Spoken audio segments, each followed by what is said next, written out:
चलिए स्टार्ट करेंगे income tax. Sound check कर लेते हैं। चलिए स्टार्ट करेंगे इनकम टैक्स। साउंड चेक कर लेते हैं। स्टार्ट करेंगे इनकम टैक्स। ओके। कल लास्ट लेक्चर में बात कर रहे थे हाउस प्रॉपर्टी के बारे में।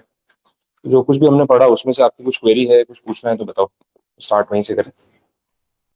चार्जिंग सेक्शन था सेक्शन नंबर 22।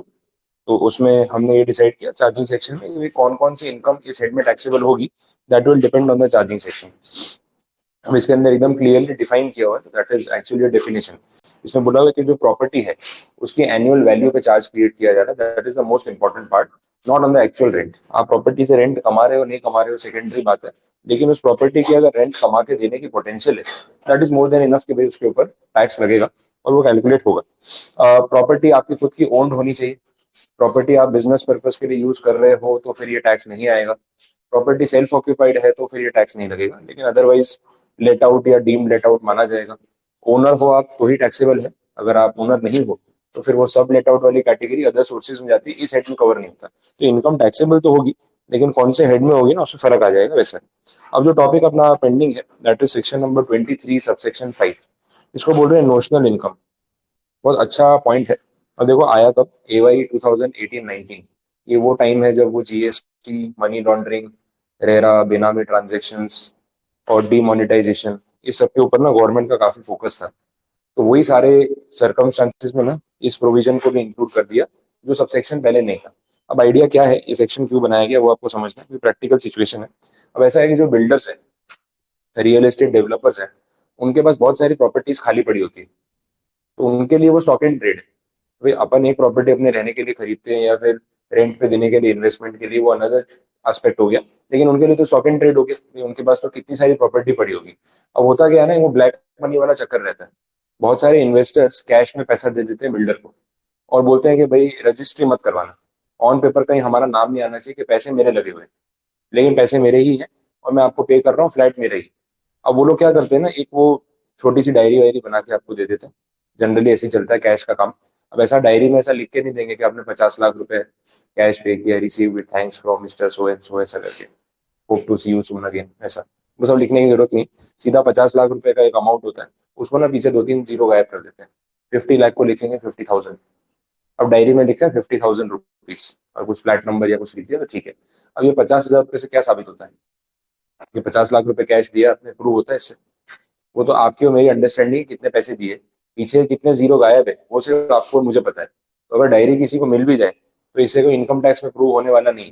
लेकिन फिर भी लोग डरते हैं, क्योंकि इनकम टैक्स वालों को पता होता है कि डायरी वाला सिस्टम चलता है। तो लोग छुपा के रखते हैं कि डायरी मिलनी नहीं चाहिए वरना फिर इंक्वायरी होगी, जवाब देना भारी पड़ेगा वैसा। तो ये एक ट्रांजेक्शन इस तरीके से लोग करते हैं।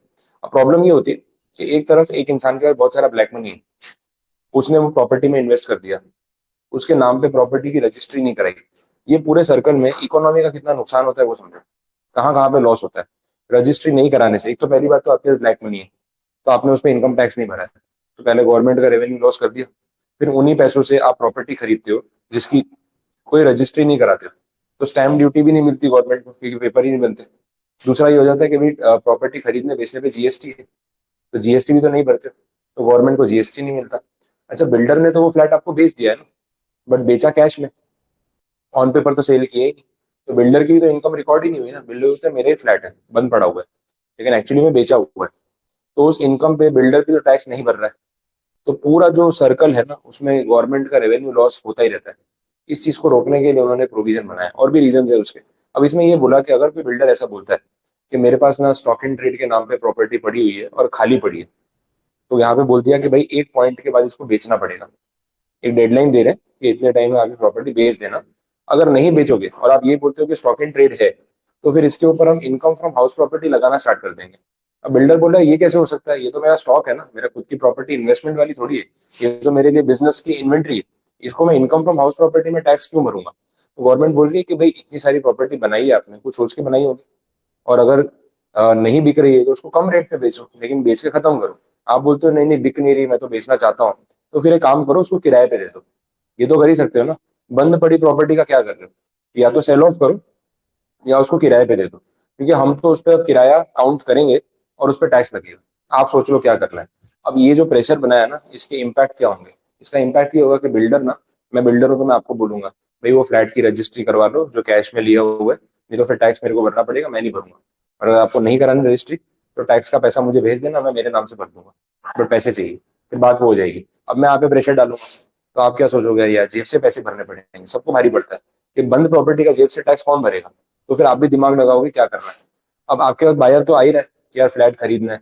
लोग क्या करते हैं ना, प्रॉपर्टी में इन्वेस्ट करके पैसा उसको छोड़ देते हैं, भाव बढ़ने तो तब देखेंगे, टारगेट लेके बैठे होते हैं, इतना रेट पहुंचेगा तभी बेचूंगा।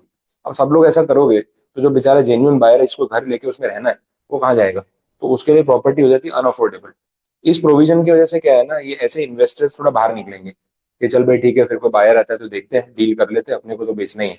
अननेसेसरी होल्डिंग करके प्राइस बढ़ाने वाला काम नहीं होगा, डिमांड सप्लाई बैलेंस हो जाएगी। अदरवाइज क्या है, फिर जो इन्वेस्टर है सोचेगा एक काम करता हूँ, अगर मुझे बेचना नहीं है किराए पे तो दे देता हूँ कम से कम, तो जो किराएदार है उसका किराया भी सही हो जाएगा, क्योंकि डिमांड सप्लाई का गैप होता है तो रेंट भी बहुत महंगा हो जाता है, अनअफोर्डेबल हो जाता है, तो वो नहीं होना चाहिए।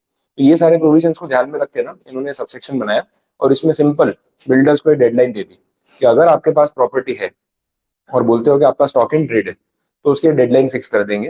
कंप्लीशन के बाद इतने टाइम के अंदर अगर वो प्रॉपर्टी नहीं बिकी, तो फिर हम उसके ऊपर इनकम फ्रॉम हाउस प्रॉपर्टी का टैक्स लगाना शुरू कर देंगे।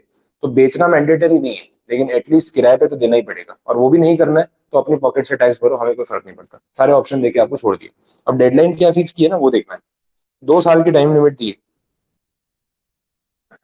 बोला जिस फाइनेंशियल ईयर में आपकी प्रॉपर्टी कंप्लीट हुई, उस फाइनेंशियल ईयर के एंड से अगले 2 साल कोई परेशानी नहीं है, आप आराम से टाइम लो, उसको बेचने की कोशिश करो।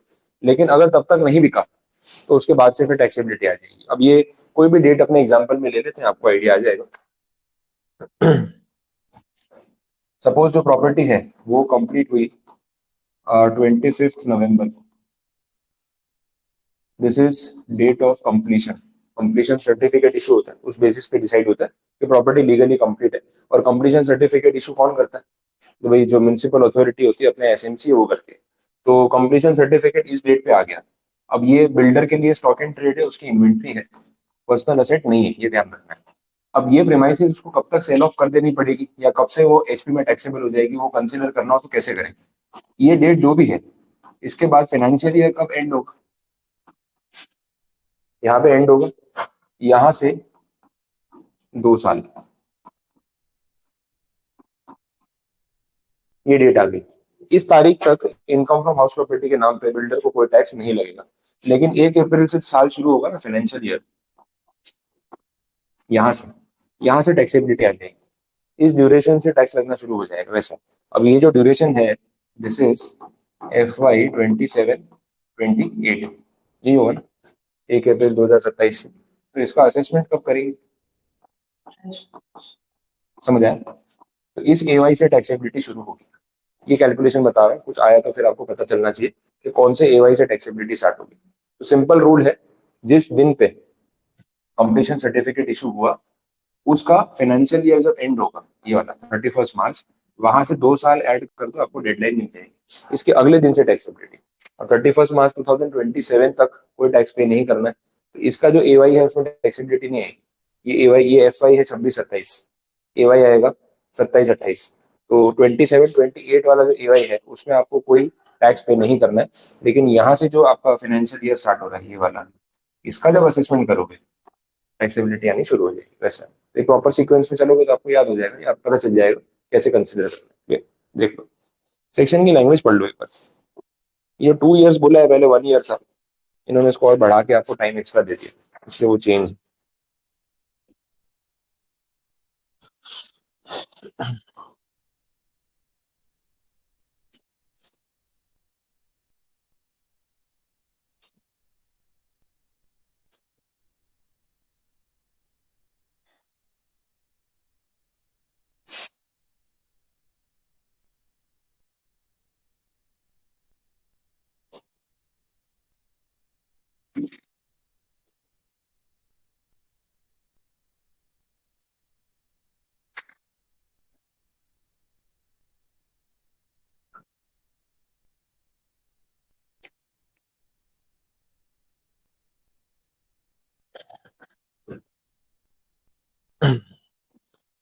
बोलो, कंडीशन समझ आ रही? नोशनल इनकम, नोशनल इनकम का मतलब कि आपकी इनकम एक्चुअली में हुई या नहीं, डिपार्टमेंट उसको कंसिडर करेगा कि आपकी इनकम हुई है वैसे। तो 23 सेक्शन अब इस पॉइंट के साथ जाके कंप्लीट हुआ। तो आधा चैप्टर आपका खत्म हो गया। मेन दो बड़े सेक्शन है 23 और 24। 23 अपना कंप्लीट है। इसमें हमने सेल्फ ऑक्यूपाइड प्रॉपर्टी वाला पॉइंट भी देख लिया कि अगर आपकी प्रॉपर्टी सेल्फ ऑक्यूपाइड है तो उसके ऊपर कोई एनुअल वैल्यू काउंट नहीं होती और आपका टैक्स नहीं लगता। और एक इंडिविजुअल कितनी प्रॉपर्टी क्लेम कर सकता है सेल्फ ऑक्यूपाइड? दो प्रॉपर्टी। वो दोनों में रहता है, दोनों में नहीं रहता है, कोई फर्क नहीं पड़ता है। दो प्रॉपर्टी आपके नाम पे है, आपको रिटर्न में दिखाना है self occupied, annual value zero, कोई टैक्स पे नहीं करना है। तो आपके घर में जितने लोग हैं इंटू टू हो जाएगा, उतनी प्रॉपर्टी आप बिना टैक्स पे किए होल्ड कर सकते हो। तीसरी प्रॉपर्टी अपने नाम पे ली तो टैक्सेबिलिटी पक्की है। अब इसमें भी अलग अलग सिचुएशंस है। मेरे नाम पे ऑलरेडी दो प्रॉपर्टी है, फैमिली में और लोग हैं जो दूसरी प्रॉपर्टी खरीद सकते हैं, उनके नाम पे अभी तक नहीं है, लेकिन मुझे मेरे ही नाम पे तीसरी प्रॉपर्टी लेनी है। तो कोई मना थोड़ी कर रहा है, ले लो। अच्छा, मेरा इंटेंशन ही वही है कि वो थर्ड प्रॉपर्टी में रेंट पे देने के लिए ही ले रहा हूँ, तो फिर क्या इशू है? तो चलेगा ना। फिर किसी के भी नाम पे लो, जब मैंने रेंट कमाना ही है, उसको दिखा के टैक्स भरना ही है, तो फिर किसी के भी नाम पे लो, कोई फर्क पड़ने वाला नहीं। ठीक है, तो ये पॉइंट। अब आ रहा है 24 नंबर का section, that is called deductions. अभी तक ये था कि पहले चार्जिंग सेक्शन समझाया, फिर एनुअल वैल्यू कैसे गिनते हैं वो बताया। अब बोल रहे हैं कि भाई इनकम के सामने कुछ डिडक्शंस क्लेम करने हो तो कर सकते हो या नहीं। कि कोई भी पर्टिकुलर हेड में अगर आप इनकम अर्न करते हो तो उसके सामने कुछ एक्सपेंसेस तो हुए होंगे, बिना एक्सपेंस किए तो इनकम होने वाली नहीं। तो ये जो रेंटल इनकम आपकी आई है उसके सामने कुछ एक्सपेंसेस तो प्रॉपर्टी के लगते होंगे, मेंटेनेंस लगता होगा, प्रॉपर्टी टैक्स आता होगा, इलेक्ट्रिसिटी का बिल होगा, रिपेयरिंग का कुछ काम होता होगा, ये सब बड़ी कॉमन चीज है। तो उसकी बात यहाँ पे कर रहे हैं। अब सेक्शन 24 में दो मेजर पॉइंट्स में इसको समराइज कर दिया, बहुत ज्यादा डिटेल में नहीं गए। एक है 24 का क्लॉज ए और एक है क्लॉज बी। तो ए और बी में डिवीजन कैसे किया वो समझो। एक तो पहली चीज ये कि आपकी प्रॉपर्टी या तो लेट आउट हो सकती है या फिर सेल्फ ऑक्यूपाइड हो सकती है, दो मेजर ऑप्शंस होते हैं वैसे। 24 क्लॉज ए को बोलते हैं स्टैंडर्ड डिडक्शन। ठीक है, स्टैंडर्ड डिडक्शन का मतलब उन्होंने ऐसा बोला कि देखो प्रॉपर्टी मेंटेन करने के पीछे जो आपका एक्चुअल खर्चा हो रहा है ना, वो हम आपको यहाँ पे एक्चुअल क्लेम नहीं देंगे, क्योंकि फिर लोग इसमें ना मैनिपुलेशन करेंगे। कोई खर्चा बढ़ा के दिखाएगा, कोई फेक एक्सपेंसेस डाल देगा, नकली बिल बनवा लेगा, ये सब करेगा। और लोग क्या करेंगे, जितनी इनकम आई है ना पूरी सेट ऑफ करने की ट्राई करेंगे। तो हमें वो झंझट चाहिए नहीं। तो छोटी सी रेंटल इनकम, उसमें इतने खर्चे दिखाओ, इतना कॉम्प्लिकेट करो, वो नहीं करना। सिंपल करते हैं, स्टैंडर्ड डिडक्शन दे देते हैं। आपकी जितनी प्रॉपर्टी की एनुअल वैल्यू है उसका 30% डिस्काउंट, वो आप एक्सपेंसेस के नाम पे क्लेम कर लो वैसा। तो इसका रेट कितना फिक्स कर दिया? 30%। तो जो भी आपकी एनुअल वैल्यू आई होगी ना पिछले सेक्शन में, उसमें 30% लेस कर दो, और बाकी का आप जो है उसके ऊपर टैक्स पे कर सकते हो वैसा। अब ये 30% के अंदर प्रॉपर्टी का डिप्रिसिएशन आ गया, रिपेयर मेंटेनेंस आ गया, कोई सोसाइटी का मेंटेनेंस आप पे करते हो वो आ गया, कोई केयर टेकर उसके कोई चार्जेस है, वॉचमैन है, लिफ्टमैन है, वो सब आ गया। ये सारे खर्चे 30% में कवर कर दिए। And 30% is a good ratio. Property के रेंट के सामने मेंटेनेंस कितना लग जाता होगा, 5-10%, 15%, 20%। उन्होंने 30% अलाउ कर दिया, लो भाई सब कुछ आ गया। अब इसके अलावा कोई खर्चा क्लेम करने आना मत। समझ आए? अब ये 30% वाली बात लेट आउट वाले में ही एलिजिबल है। सेल्फ ऑक्यूपाइड में एनुअल वैल्यू क्या होती है? जीरो। तो जीरो में 30% कैसे माइनस करोगे? अब कर भी लोगे तो क्या फर्क पड़ेगा और क्या बचेगा? तो कोई सेंस नहीं। तो ये जो पॉइंट है स्टैंडर्ड डिडक्शन का, ये लेट आउट वाले केस में थोड़ा सेंस बनाता है। सेल्फ ऑक्यूपाइड में तो जीरो ही आने वाला है, कोई फर्क नहीं पड़ेगा। तो इसमें सब कुछ आ गया, खर्चे तो बात ही खत्म हो गई फिर। दूसरा पॉइंट बचा 24 बी। ये है इंटरेस्ट ऑन बोरोइंग्स। ये इंपॉर्टेंट है कंपेरेटिवली, बिकॉज प्रैक्टिकल बात है और यहाँ पे कुछ कैलकुलेशन भी आ सकती है वैसा।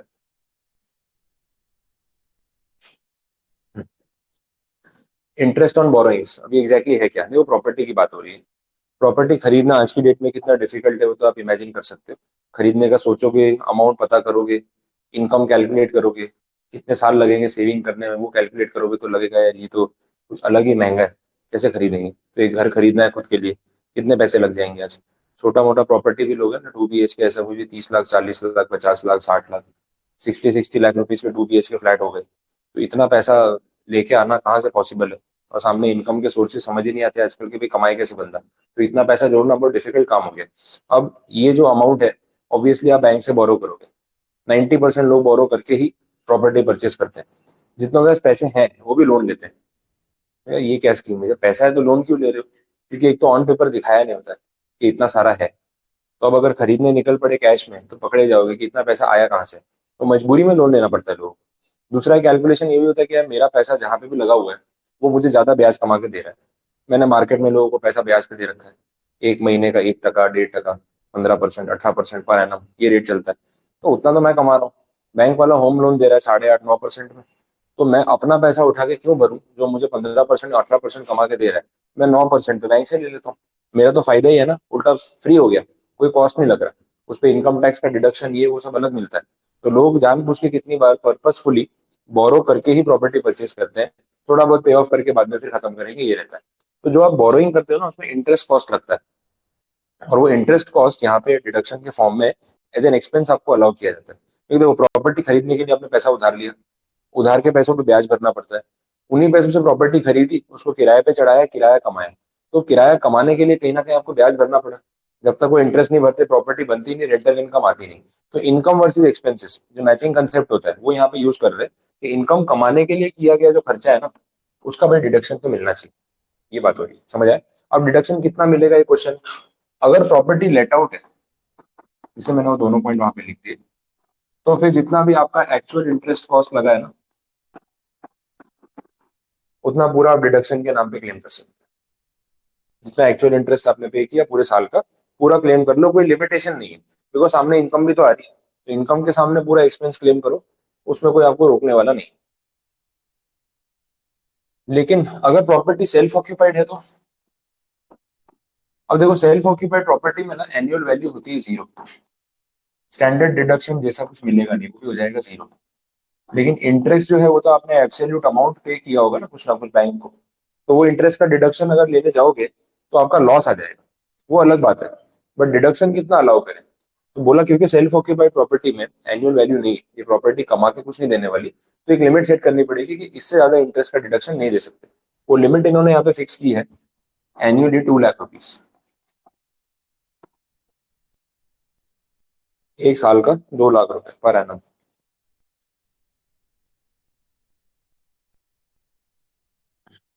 ठीक है, ये लिमिट फिक्स कर दी। सेल्फ ऑक्यूपाइड प्रॉपर्टी अगर आपने लोन पे ली है तो उसमें इंटरेस्ट भर रहे हो, तो इंटरेस्ट जो है ना वो पर एनम 2 लाख रुपीज तक का डिडक्शन आप क्लेम कर सकते हो। टैक्स सेविंग हो जाएगा। बोले सर कमाई नहीं हो रही तो डिडक्शन कहाँ क्लेम कर रहे हैं, एनुअल वैल्यू तो 0 है। कोई बात नहीं, लॉस आने दो। इनकम फ्रॉम हाउस प्रॉपर्टी के हेड में दिखने दो लॉस -2 लैक्स। ये लॉस आपका बाकी की इनकम के सामने सेट ऑफ हो जाएगा। तो अगर आपकी सैलरी इनकम है, आपकी बिजनेस इनकम है, तो वहां से तो कुछ प्लस आया होगा ना, उसके सामने आप सेट ऑफ ऑफ लॉसेस वाले हेड में इसको माइनस कर सकते हो। तो इन शॉर्ट ऐसा हो गया, खुद का घर कोई खरीद रहा है, उसमें लोन ले रहा है, तो जो इंटरेस्ट पे करता है ना वो सीधा सीधा टैक्स में डिडक्शन मिल जाता है उसको। मैंने सपोज अपनी प्रॉपर्टी घर खरीदा और लोन लिया, और लोन में मैं इंटरेस्ट भर रहा हूँ। इंटरेस्ट पूरे साल का 2 लाख रुपए जैसा हो जाता है। अब ये इंटरेस्ट का मुझे डिडक्शन मिलेगा क्योंकि इनकम फ्रॉम हाउस प्रॉपर्टी में तो लॉस आएगा, कमाई 0, इंटरेस्ट 2 लाख, अल्टीमेटली क्या हो गया, लॉस आ गया। ये लॉस का मैं क्या करूं, तो मेरी जो प्रोफेशनल इनकम है उसके सामने मैं सेट ऑफ कर दूं। प्रोफेशनल इनकम मान लो 8 लाख रुपए, तो 8 लाख के सामने 2 लाख सीधा माइनस। तो टैक्सेबल अमाउंट कितना बचा, 6 लाख। तो अच्छा खासा टैक्स सेविंग जो है वो इसके ऊपर हो जाता है। इसलिए लोग लोन लेते हैं तो ये बेनिफिट क्लेम कर सकते हैं वैसा। अब इंटरेस्ट कॉस्ट आपका एक्चुअल में कितना आ रहा है वो अलग बात है। 2 लाख से ऊपर जा रहा है अगर, तो मैक्सिमम 2 लाख क्लेम करने को मिलेगा। और अगर 2 लाख से कम है तो जितना है उतना क्लेम करो। तो ये फ्लैट लिमिट नहीं है, ये विच एवर इज लोअर हो गया। एक्चुअल इंटरेस्ट कॉस्ट और 2 lakh rupees which ever is lower, वैसा बोला, ठीक है।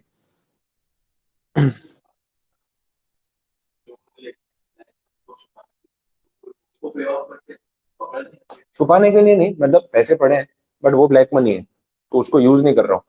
तो मतलब मुझे फिर लोन लेना ही पड़ेगा क्योंकि कच्चे के पैसे पड़े हुए हैं, वो दिखा नहीं सकता। है मेरे पास तो मैं पक्के के पैसे लोन पे लूंगा, उससे प्रॉपर्टी खरीदूंगा और ईएमआई भरता रहूंगा। अब वो कच्चे का पैसा तो कहीं और इन्वेस्टेड ही, उसको यूज करके लोन बनने की जरूरत नहीं है। बट और जो इनकम आएगी उसको थोड़ा बहुत वाइट में ज्यादा दिखा के उतना लोन भर दूंगा। अब मुझे पता है उसका डिडक्शन तो मिलने ही वाला है। तो अपनी इनकम में अगर मैं कुछ वाइट मनी ज्यादा दिखा दूं अब से, आने वाले साल से, तो फर्क क्या पड़ेगा, आया हुआ चला जाएगा। तो उतना वाइट मनी ज्यादा दिखाऊंगा जितना मुझे पे ऑफ करना है, तो बाहरों बाहर सेट ऑफ हो जाएगा। वो कच्चे का पैसा तो चलता रहेगा, उसपे तो कहीं ना कहीं ब्याज आ ही रहा होगा। ब्लैक मनी को घर पे रख के तो बैठा नहीं है, लोगों ने उसको कहीं ना कहीं काम पे लगा रखा है। तो वहां से जो कमाई हो रही है वो तो हो ही रही है, ये ऐसी बात है। बिल्डर्स को देके रखते हैं मोस्टली लोग पैसे, ब्लैक मनी। फिर बाद में फंस जाते हैं, पैसे बहुत होता है। क्योंकि बिल्डर तो क्या आपको अच्छा ब्याज ऑफर कर देता है, 2% 3% पर मंथ, उतना भी वो लोग अलाउ कर देते हैं भाई ले लेना, क्योंकि वो पैसों का रोटेशन वैसा है। फिर क्या है ना, कभी अगर गाड़ी अटकती है तो बोल देते हैं यार अभी पैसे नहीं है, अभी इंटरेस्ट नहीं आ रहा है, ये है वो है ऐसा है वैसा है। तो बहुत बार क्या होता है, वो कैश के बदले ना प्रॉपर्टी पकड़ाते हैं। मेरे कॉन्टैक्ट में कितने हैं कैश में पैसे दे रखे बिल्डर्स को, 10-10 लाख, 20-20 लाख, 30-30 लाख, 50-50 लाख। मतलब तुम लोग पागल हो क्या?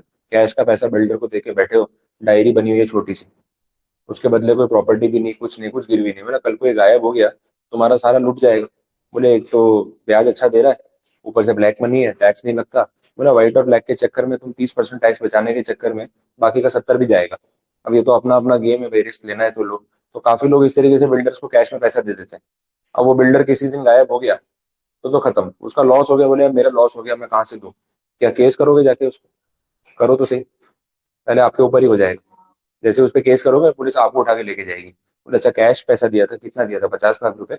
कहाँ से आए 50 लाख रुपए कैश जो आपने बिल्डर को दे दिए? तो पहले आप आके ये बताओ कि 50 लाख लाए कहाँ से, फिर उससे बात करते हैं कि क्या करना है इसका। ठीक है, वैसा है तो पहले तो आप ही फंसोगे ब्लैक मनी में। अच्छा ये लोग ऐसे भाग नहीं जाते, क्योंकि एक रेपुटेशन भी लेके बैठे हैं मार्केट में, ऐसा सबका पैसा लेके एक बार भाग गए दोबारा कोई काम नहीं देगा। और प्रॉब्लम क्या होती है ना कि इनके बिजनेस साइकिल में कैश क्रंच हमेशा रहता है, क्योंकि कैपिटल इंटेंसिव बिजनेस है। आपके 50 लाख रुपए कोई वैल्यू नहीं है। जो प्रोजेक्ट वो बना रहा है ना, वो प्रोजेक्ट कम से कम 50-100 करोड़ का है, तो उसमें 50 लाख की कोई वैल्यू ही नहीं है। आपके लिए 50 लाख बहुत बड़ा अमाउंट है, उसके लिए तो आधा फ्लैट भी नहीं बनेगा इसमें। तो वो पैसा लगा के बैठा है। अब क्या होता है, मार्केट डाउन है, पैसे उसके फ्लैट में लगे हुए हैं जो आपसे लिए, लेकिन फ्लैट बिक नहीं रहा। अब आप मांग रहे हो सर वो 2% महीने का ब्याज बोला था, उसका क्या हुआ? वो बोलेगा ब्याज कहाँ से दूं यार, फ्लैट बिक ही नहीं रहे। अब वो आपको 2-3 महीने थोड़ा बहुत अटकाएगा, अभी देता हूँ तभी देता हूँ, लेट करेगा, फिर ना बोलेगा। 6 महीने आपका ब्याज नहीं आएगा ना, ऊपर नीचे हो जाओगे, ये कहाँ गया 2% पर मंथ। अब आप फ्रस्ट्रेट हो रहे हो, पैनिक हो रहे हो, मेरे पैसे तो नहीं डूब जाएंगे। अब आप डिफेंस मोड पे आ गए, फिर आप बार बार उसको फोन कर रहे हो। अब वो ऐसा भी नहीं कि गायब हो गया, नहीं मिलते हैं बात करते हैं, आता हूँ ये करता हूँ, आज आ जाओ कल आ जाओ, मिलेगा बात भी करेगा, घुमाता रहेगा बात को। फिर आप पैनिक हो चुके हो कि अब यार मेरे पैसे तो फंस गए। फिर वो बोलेगा देखो अगर आपको पैसे चाहिए तो एक ही ऑप्शन है, मेरे बहुत सारे फ्लैट खाली पड़े हैं, तो आप देख लो ये वाला है वो वाला है ऐसा है वैसा है, इसमें से कोई भी एक ले लो। अच्छा आपको ऑप्शन भी वही देगा जो बिकता नहीं है। वो बहुत स्मार्ट होते हैं, घुमा डालते हैं पूरा आपको। वो आपको वही फ्लैट का ऑप्शन देगा जो उसके बिक नहीं रहे। उसके पास और प्राइम लोकेशन वाले फ्लैट भी होंगे, लेकिन वो थोड़ी दे देगा आपको, वो तो कस्टमर को बेचेगा। तो वो वाला फ्लैट जो बिकता नहीं है, top floor, first floor, back side पे जहां से व्यू नहीं आ रहा है, ठीक है, जिसका वास्तु का प्रॉब्लम है, ऐसे सब फ्लैट होते हैं, वो पकड़ाते हैं। बोले इनमें से कोई भी ले लो, आपको जो चाहिए तो अपने क्या अमाउंट एडजस्ट हो जाएगा। मैं पैसे देने के लिए मना थोड़ी कर रहा हूँ, आप ब्याज के साथ ले लो, आपका ब्याज बाकी है ना, वो भी इसमें जोड़ लूंगा। अब आप क्या सोचोगे यार पैसे तो फंस गए। अच्छा ब्याज कैश में नहीं दे रहा है, प्रॉपर्टी तो दे ही रहा है ना, मना थोड़ी कर रहा है, तो जेन्यून आदमी चल बैठ के ले लेते हैं। अब उसने आपकी प्रॉपर्टी मतलब इन शॉर्ट उसने अपनी प्रॉपर्टी बेच दी आपको, आपसे पैसा लेके ना आपको इन्वेस्टर बना के कस्टमर बना दिया। आपको लगा आप उसको पैसा उधार दे रहे हो, अल्टीमेटली आपने उसकी प्रॉपर्टी खरीद ली, आपको बात समझ ही नहीं आई। और आप खुश होते रहे कि मैंने इनकम टैक्स वालों को कुछ नहीं दिया, सब ब्लैक मनी है, बैलेंस शीट में कुछ नहीं दिख रहा। मतलब रिस्क तो देखो यार कितना है, गायब हो जाता तो हार्ट अटैक से वैसे ही मर जाते। अब प्रॉपर्टी चिपका दी, 4-4 BHK फ्लैट चिपका है लोगों को, 1-1 2-2 करोड़ दे रखे हैं। अब वो 4 BHK क्या करोगे क्या? किराए पे चढ़ाने जाओ तो इतना बड़ा फ्लैट किराए पे नहीं जाता। अब मजबूरी में खुद रहने जाओगे, अब रहने जाओगे तो इंटीरियर पे खर्चा करोगे।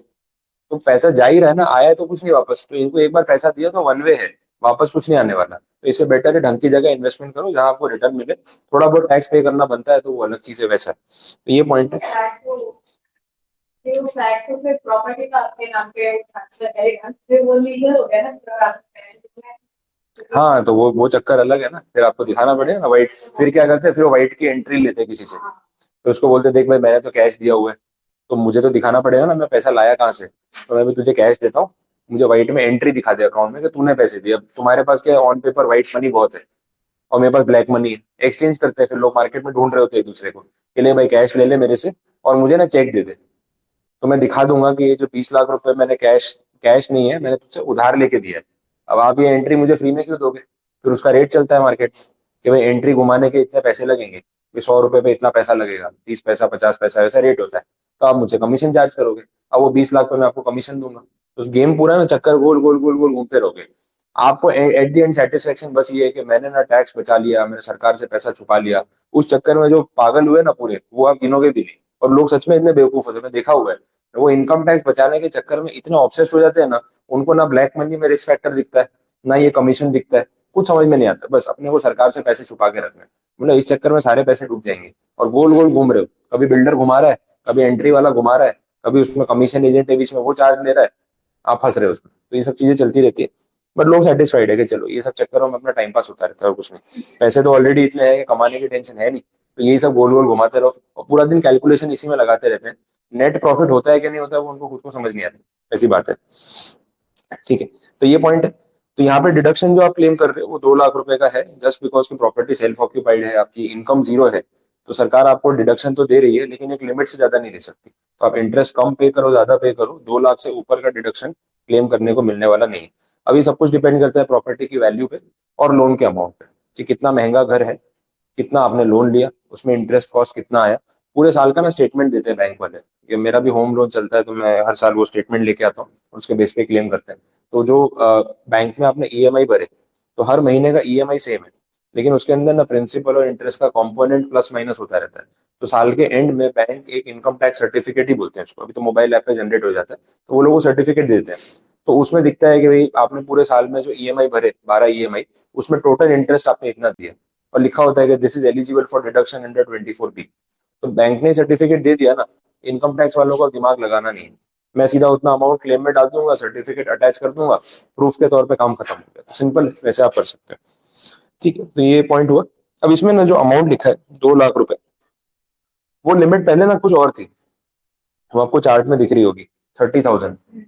अब इसमें ऐसा बोला है कि अगर आपने लोन सैंक्शन कराया था बिफोर 1 अप्रैल 1999, तो तब लिमिट थी 30,000, और उन लोन्स पे 30,000 का ही डिडक्शन आज भी मिल रहा है।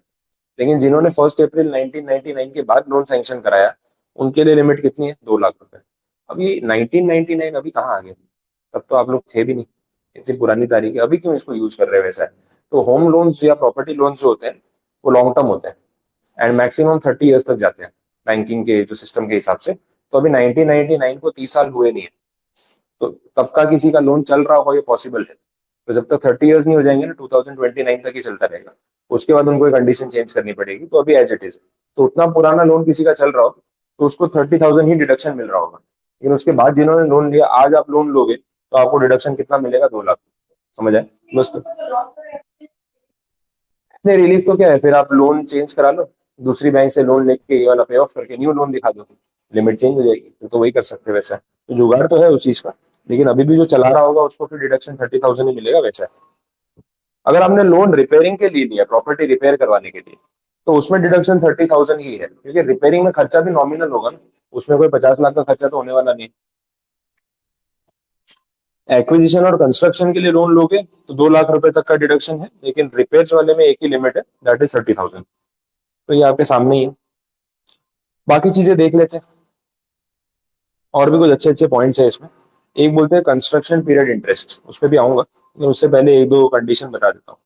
एक तो ये बोला कि अगर आपने प्रॉपर्टी कंस्ट्रक्ट करने के लिए लोन लिया, दो चीजें लिखी थी ऊपर, एक्विजिशन एंड कंस्ट्रक्शन। एक्विजिशन का मतलब क्या है, रेडी प्रॉपर्टी खरीद ली, उसमें कुछ आपको कंस्ट्रक्शन पे काम नहीं करना है। लेकिन दूसरा जो केस है कंस्ट्रक्शन वाला, आपने जमीन खरीदी, पैसा उधार लिया बैंक से, घर बनाना शुरू किया खुद से, तो कंस्ट्रक्शन अगर करवा रहे हो तो it should be completed with in 5 years. ये एक डेडलाइन दे रखी है कि 5 साल में घर का कंस्ट्रक्शन कंप्लीट हो जाना चाहिए।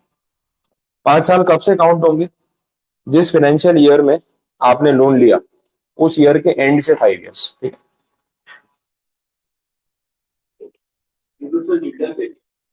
नहीं नहीं, किसी के लिए भी, हाँ हाँ, आप अपना घर, खुद का घर बना रहे हो पैसा लोन पे लेके, तो भी आपके ऊपर ये कंडीशन एप्लीकेबल होगी। इससे ज्यादा कितना लगेगा, 5 साल से घर ही बना रहे हो, रहने कब जाओगे। आजकल कहाँ लगता है, 2 साल के अंदर तो बिल्डिंग रेडी हो जाती है, लोग रहने हो जाते हैं। लेकिन ये तो मैं नॉर्मल केस में बोल रहा हूँ, बिल्डर वाला एग्जांपल नहीं दे रहा, तो खुद की जमीन खरीद के अपना घर बना रहे हैं। Renovation under construction. हाँ, रिनोवेशन में अगर आप उसको रहने लायक बना रहे हो और अब बिल्डिंग की कंडीशन वैसी है कि रहने लायक नहीं रही, तो रिनोवेशन भी कंस्ट्रक्शन के बराबर ही है। बहुत सारी पुरानी प्रॉपर्टीज अपने यहाँ सूरत में इनकी हालत खराब है, जो बंद पड़ी है। अब ऐसा है कि स्ट्रक्चर है तो सही, लेकिन ये स्ट्रक्चर रहने लायक नहीं है, तो या तो उसको डिमोलिश करके पूरा नया बनाना पड़ेगा, या ऑलमोस्ट मेजर रिपेयर करना पड़ेगा, तभी रहने लायक बनेगा। तो वो रिनोवेशन या जो रिकंस्ट्रक्शन है वो भी इसमें कवर हो जाता है ऐसे। प्रॉपर्टी मतलब कंस्ट्रक्शन 5 इयर्स बोला है, सिंपल एग्जांपल रखो, जमीन खरीदी अपना बंगला बना रहे तो 5 साल में बना लेना, और क्या, उससे लेट मत करना। 5 साल में तो बिल्डिंग पूरी बनके रेडी हो जाती है, अब कोई टाइम नहीं लगता। अब तो 24 घंटे काम चलता है। अपने सूरत में राजहंस वालों ने स्टार्ट किया है। हाँ, डे नाइट चलता है वो, अच्छा दिमाग लगाया। देखो, हर बिजनेस में कुछ ना कुछ नया सोचना पड़ता है। पहले कंस्ट्रक्शन होता है, अभी सुबह से 8 बजे लेबर आती है, शाम को 7 बजे चली जाती है।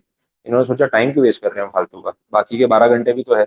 अब शिफ्ट चेंज कर दो ना, बिल्डिंग जल्दी बनेगी। देखो, लेबर कॉस्ट तो उतना ही देना है, लेकिन अगर डे नाइट काम चलेगा, 2 शिफ्ट में काम चलेगा, तो प्रॉपर्टी जल्दी कंप्लीट होगी। अब इतने महंगे महंगे प्रोजेक्ट है, साल 1.5 साल में तो पूरी बिल्डिंग खड़ी करके पोजीशन देके निकल जाते हैं। तो अब इतना फास्ट काम हो गया। प्लस वो बिल्डिंग ब्लॉक्स में वो ब्रिक्स के बदले सीमेंट ब्लॉक आ गए, और काम जल्दी हो रहा है। तो कंस्ट्रक्शन का काम 5 साल तो बहुत ज्यादा हो गया, तो टाइम लिमिट तो इन्होंने मोर देन इनफ दे ही रखी है वैसा। फिर बोला interest is always considered on due basis and not on paid basis. ये भी एक प्रैक्टिकली अच्छा पॉइंट है। कि पीछे भी देखो ताजमहल बना रहा है, जिस दिन से मैं जगह देखना है उस दिन से काम चल रहा है उसमें, बंद ही नहीं हो रहा है। और हर रोज नई नई मशीनें लेके आता है, पता नहीं साउंड भी इतना वेरिएशन है ना, नई नई मशीनों से काम करता है, खत्म ही नहीं हो रहा। हाँ, ये चलेगा 5 साल। जिस तरीके से ये बना रहा है ना, वो पूरा ताजमहल वाली पूरी नक्काशी करेगा, मार्बल वार्बल लगा के। परेशान करके रखा होगा। दोपहर को 2-3 बजे भी ऐसी मशीनें चला रहा होता है ना, हमें आजू बाजू वाले भी कुछ बोलते नहीं है, पता नहीं इतना क्या काम करवा रहा है, खत्म ही नहीं हो रहा। 6 महीने से तो मैं देख ही रहा हूँ, बाकी और पता नहीं कितने टाइम तक चलेगा। ठीक है, चलो देखें। क्या हुआ? हाँ, तुम लोग सीएस बन जाओगे, खुद की प्रैक्टिस भी शुरू कर दोगे, इसका इनॉग्रेशन नहीं हुआ तब तक। हाँ, चलता रहेगा। चलो, interest always considered on due basis, not on paid basis. अब देखो, ये ईएमआई जो है वो तो हर महीने भरना पड़ता है ना, तो बहुत बुरी चीज है। 5 तारीख होती नहीं है, सुबह सुबह पैसे कट जाते उठते। हाँ। हाँ, नहीं, ये तो अभी वो ऑनलाइन हो गया ना। हाँ, पर फिर भी अकाउंट चेक रात को 12 बजे जाता है, तो रात को 12 बजे डिसाइड हो जाता है क्या है, मैं अकाउंट हुआ है, तो रात को 12 बजे से पहले पैसे नहीं करना, अकाउंट दूसरे ही नॉट आउट। हाँ हाँ, वो तो वो लोग पहले मैसेज भेज देते हैं ना। बैंक वाले भी ऐसे है कि भाई कीप योर अकाउंट फंडेड। बोले बेइज्जती कर रहा है, फंड रखा हुआ है, कम से कम देख के तो मैसेज कर। पहले से पैसे रखे हुए, टेंशन में बाउंस ना हो जाए वैसा, तो वो लोग रिमाइंड करा देते हैं कि अकाउंट फंडेड रखना 2-3 दिन पहले, नहीं तो बाउंस हो गया तो फिर चार्जेस लग जाएंगे आपको। बोले हमने तो वार्निंग दी थी, अभी बाउंस हो गया तो मत बोलना भूल गए थे, याद नहीं रहा। तो मैसेज तो बाई डिफॉल्ट आ ही जाता है वैसा। पर 5 तारीख होते ही ना, सारे पैसे कट जाते हैं, होम लोन, कार लोन सब गया। फिर लगता है कि यार इस महीने फिर कमाना पड़ेगा, अगले महीने वापस भरना है, तो मोटिवेशन, हाँ मोटिवेशन आ जाता है। हाँ, मेरा 5 तारीख वाला है, तो 5 तारीख को मोटिवेशन आ जाता है कि और 25 दिन ढंग से काम करना है, फिर अगली 5 तारीख के लिए कुछ ना कुछ अरेंजमेंट करना पड़ेगा वैसा। ठीक है। चलो, तो ये जो ड्यू बेसिस और पेड बेसिस वाला चक्कर है, उसमें ऐसा है कि भाई आपका अप्रैल का मंथ है, first month of the financial year, तो इसका ईएमआई जो डिडक्ट होता है वो तो अगले महीने होगा ना, जिसमें 5 तारीख पूरा होता है तो 5 मई को होगा। अब ये साइकिल तो आपको समझ आ ही रहा होगा कि हर महीने यही चलने वाला है। जो आखिरी मंथ आएगा मार्च का, उसका ईएमआई भी तो 5 अप्रैल को कटेगा ना। अब पॉइंट ये है कि एज ऑन 31 मार्च, जो आपकी क्लोजिंग डेट है, अगर आप बुक्स में चेक करोगे ना, तो आपका आखिरी ईएमआई पे होना बाकी होगा। एज ऑन 31 मार्च तो आपका मार्च का ईएमआई तो पे हुआ नहीं होगा, ड्यू हो चुका है। ईएमआई मतलब आपका अमाउंट पेएबल तो मंथ के लास्ट डेट पे हो ही जाता है, लेकिन बैंक वाले आपको पे ऑफ करने के लिए 2-5 दिन, 7 दिन, मैक्सिमम 10 दिन का टाइम देते हैं। तो आखिरी महीने का जो पेमेंट है ना, वो अगले फाइनेंशियल ईयर में जाके डिडक्ट होता है। तो ये प्रॉब्लम तो हर साल आने वाली है। अच्छा, बैंक में तो ऑटो पे होता है, अपने आप पैसे अकाउंट से कट ही जाते हैं, तो ऐसा तो नहीं कि आप 5 तारीख को पैसे भरोगे नहीं। तो इन्होंने बोला कि यार अगर हम इंटरेस्ट का डिडक्शन क्लेम करने देना चाहते हैं, तो वो ना पेड बेसिस पे नहीं हो सकता, क्योंकि पेड बेसिस पे अगर डिडक्शन देंगे ना, तो ये आखिरी महीने वाला तो पे हुआ ही नहीं है। तो एज ऑन 31 मार्च 11 ईएमआई भरे आपने, 12वां बाकी है। अब बोले 11 का क्लेम ले लो, एक छोड़ दो, तो एक अगले साल लेना। तो अगले साल भी वही सिचुएशन होगी, ये वाला एक और अगले साल के 11, टोटल तो 12 ही हो गया ना। तो क्यों अननेसेसरी एक महीने की एंट्री के लिए घुमा रहे हो उसको। इससे बेटर है कि पेड बेसिस के बदले रख दो ड्यू बेसिस पे। तो ड्यू का मतलब ये है कि 31 मार्च को ईएमआई जो था आपका, वो ड्यू तो हो ही गया था, पे आपने 5 दिन बाद किया। और क्योंकि ऑटो डेबिट अपने आप पे हो ही जाने वाला है, तो इसमें कोई प्रॉब्लम आती नहीं है। तो ड्यू बेसिस पे डिडक्शन दे दो, मतलब जिस साल का ईएमआई है, उस साल का पूरे 12 महीने का जो भी इंटरेस्ट है ना, उसका पूरा डिडक्शन दे दो, परेशान मत करो। कन्वीनियंस के लिए इसको चेंज कर दिया। आई बात समझ में? वैसा है, इसलिए बोला पेड बेसिस और due basis.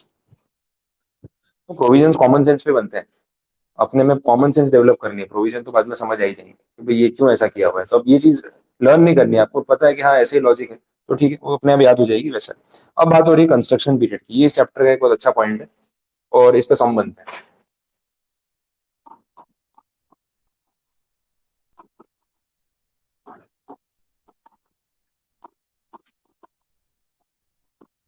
Construction period interest, पहले समझते हैं कंस्ट्रक्शन पीरियड है क्या। ये पॉइंट तभी एप्लीकेबल है जब आप लोन लेके अपना खुद का प्रॉपर्टी बना रहे हो और रेडी प्रॉपर्टी एक्वायर नहीं कर रहे, तभी ये कंडीशन आ सकती है, कंस्ट्रक्शन वाली कंडीशन है वैसे। तो आपने ना पहले लोन के लिए अप्लाई किया, बैंक में गए, लोन के लिए अप्लाई किया, तो एक है ना डेट ऑफ लोन होगी जिस दिन लोन सैंक्शन हो गया, वो डेट कुछ अज्यूम कर लेते हैं।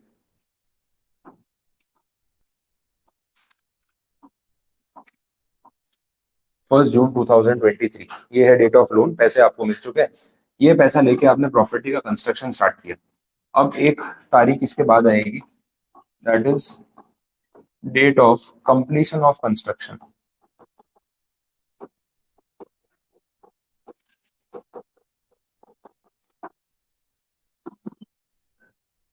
ये डेट अज्यूम करते हैं,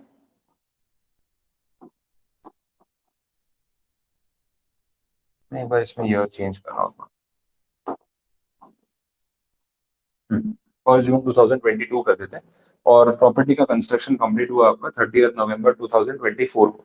ये कंडीशन है। ये कंप्लीशन ऑफ कंस्ट्रक्शन की डेट डिसाइड कैसे होती है, म्यूनिसिपल कॉर्पोरेशन के सर्टिफिकेट से। आप जब प्रॉपर्टी बना लेते हो तो आपको उनके सर्वेयर को बुलाना पड़ता है, वो आते हैं, प्रॉपर्टी का इंस्पेक्शन करते हैं एंड सर्टिफिकेट देते हैं कि अब ये प्रॉपर्टी फिट है, रहने लायक है, आप किसी को पोजीशन दे सकते हो, सेफ है, सब कुछ बन चुका है, कंप्लीट है प्रॉपर्टी और कोई रिस्क नहीं है इसमें। तो वो जो ऑफिशियल डेट सर्टिफिकेट की होती है वो मानी जाती है कंप्लीशन की ऑफिशियल डेट, वैसा। अब पॉइंट ये है कि आपने ये लोन लिया, कंस्ट्रक्शन शुरू किया, प्रॉपर्टी कंप्लीट हुई, उसके बाद रहने आए, ये जो पूरा ड्यूरेशन है, इस ड्यूरेशन में क्या बैंक वालों ने आपसे इंटरेस्ट चार्ज नहीं किया होगा? किया ही होगा ना, वो तो अगले महीने से ईएमआई शुरू हो गया होगा। तो ये जो पूरा ड्यूरेशन है इसमें भी तो आपने इंटरेस्ट पे किया है।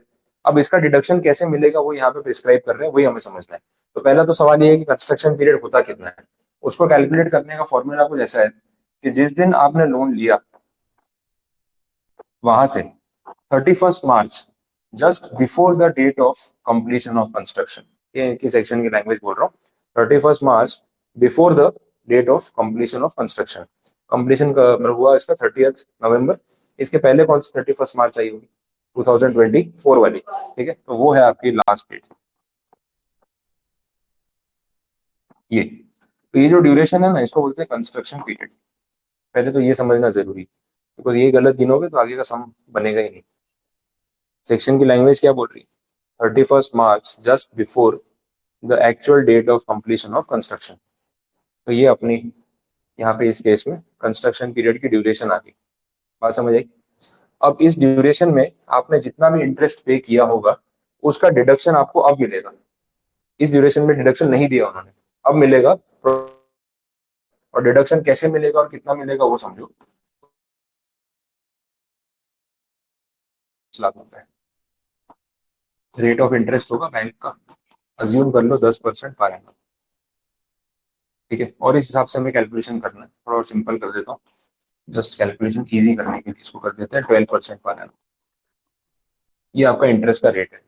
आपको गिनना पड़ेगा यहाँ से लेके यहाँ तक, ये जो पूरा ड्यूरेशन है ना, इसमें कितना इंटरेस्ट आपने पे किया होगा पता चलेगा इस अमाउंट के हिसाब से। एक बार गिन के देखो ना, मंथली गिनना पड़ेगा, एन्युअली नहीं। ऐसे तो डेज के बेसिस पे गिन सकते हैं, बट मैंने डेट्स वैसी रखी, 1 जून और 31 मार्च, तो आप नंबर ऑफ मंथ्स काउंट कर लोगे तो भी काम हो जाएगा।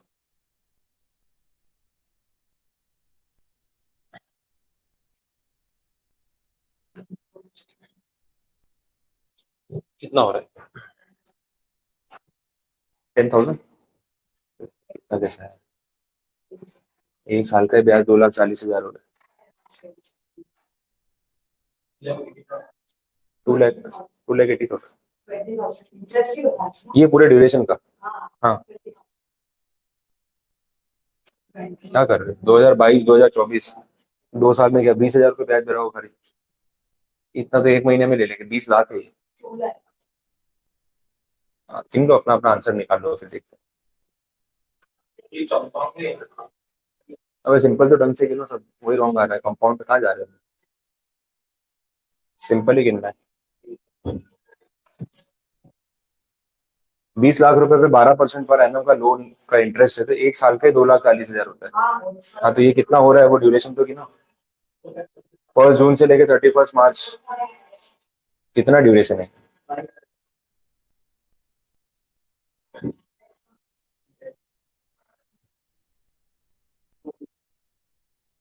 ये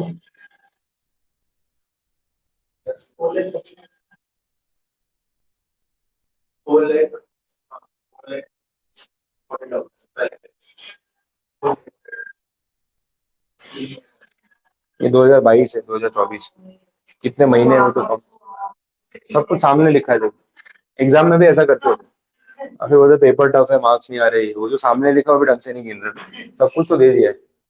ये तो वो स्कूल के बच्चों वाला सिंपल इंटरेस्ट का क्वेश्चन है।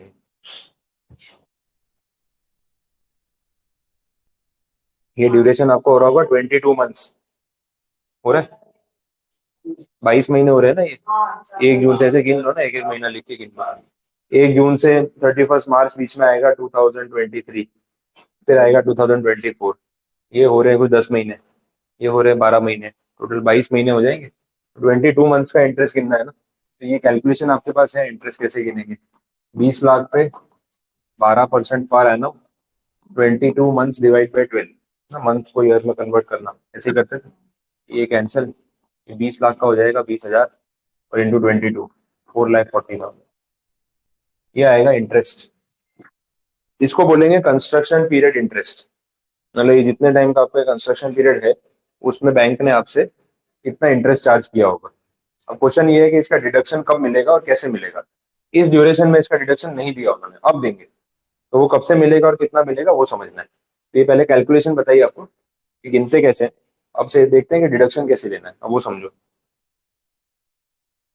आपकी प्रॉपर्टी की एक्चुअल कंप्लीशन की जो डेट है ना, कंप्लीशन सर्टिफिकेट की, वो थी 30 नवंबर 24, यही डेट थी। तो हम ये देखेंगे कंस्ट्रक्शन पीरियड आपका कितना है, वो हमने देख लिया, वो आ रहा है 1 जून 22 से लेके 31 मार्च 24, कंस्ट्रक्शन पीरियड।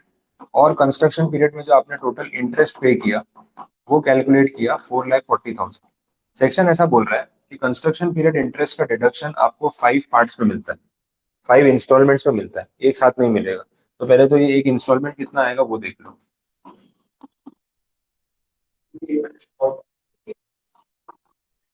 तो ये है आपका डिडक्शन का अमाउंट जो एनुअली आप क्लेम करोगे 5 साल के लिए। 5 साल शुरू कब से होंगे वो देखना पड़ेगा, कौन से एवाई से स्टार्ट होंगे।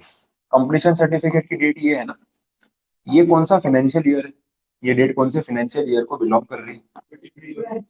23-24 या 24-25, 24-25, इसका एवाई कौन सा होगा।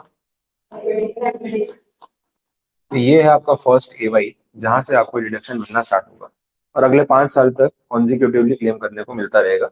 25-26 के बाद एवाई 26-27, 27-28, 28-29 और 29-30, ये जो 5 असेसमेंट ईयर है, इसमें हर साल आप 88,000 क्लेम कर लो, टोटल आपका 4,40,000 रुपया क्लेम मिल जाएगा। इस तरीके से क्लेम मिलता है। तो बोलने का मतलब ये है कि जब आपने लोन लेके घर बनाना शुरू किया, ब्याज तो लगना शुरू हो गया था, लेकिन डिडक्शन मिलना शुरू नहीं हुआ था। डिडक्शन कब मिलेगा, प्रॉपर्टी का कंस्ट्रक्शन कंप्लीट होने के बाद। कंस्ट्रक्शन कंप्लीशन की डेट पता चलेगी तो ही ये सब समझ में आएगा, नहीं तो नहीं होने वाला, क्योंकि ये डेट के बेसिस पे ये डेट डिसाइड होती है, इसके बेसिस पे अमाउंट डिसाइड होता है, फिर ये राइट ऑफ होता है, और फिर यहाँ से आपको असेसमेंट ईयर समझ में आता है कौन से 5 साल में क्लेम करना है। तो this is the most important date जिसपे पूरा सम डिपेंड करता है। डेट वेरी करेंगे, आंसर चेंज हो जाएगा वैसे।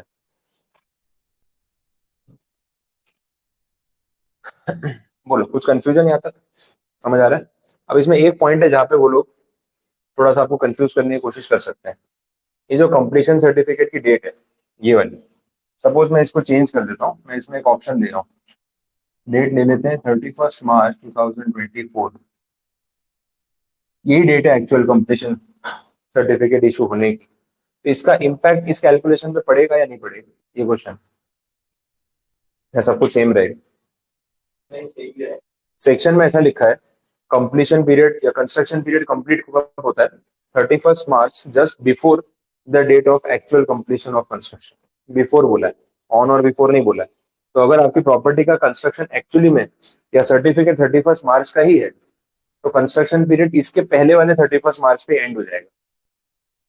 बिफोर वर्ड लिखा है, ऑन और बिफोर नहीं लिखा है। तो ये सेम डेट अगर होती है, मतलब कंप्लीशन सर्टिफिकेट 31 मार्च को बना, तो पंगा है फिर। तो सिचुएशन में क्या होगा पता है, ये जो आपका कंस्ट्रक्शन पीरियड है, ये ऐसा हो जाएगा, और ये आते ही आपका ये चेंज हो जाएगा, यहाँ से ये चेंज हो जाएगा, ये भी चेंजेस हो जाएंगे, पूरा सम चेंज हो जाएगा। तो सेक्शन में लिखा वैसा है, वो लोग ये लिख सकते थे ऑन और बिफोर, कि भाई जिस दिन आपका सर्टिफिकेट आया उसके हिसाब से जो भी 31 मार्च होगी, ऑन और बिफोर। उन्होंने लिखा है 31 March before the actual date of completion certificate, before लिख दिया। तो अगर एग्जैक्ट 31 मार्च को ही आपका सर्टिफिकेट आया तो उसके एक साल पहले चला जाएगा, प्रीवियस 31 मार्च हो जाएगा।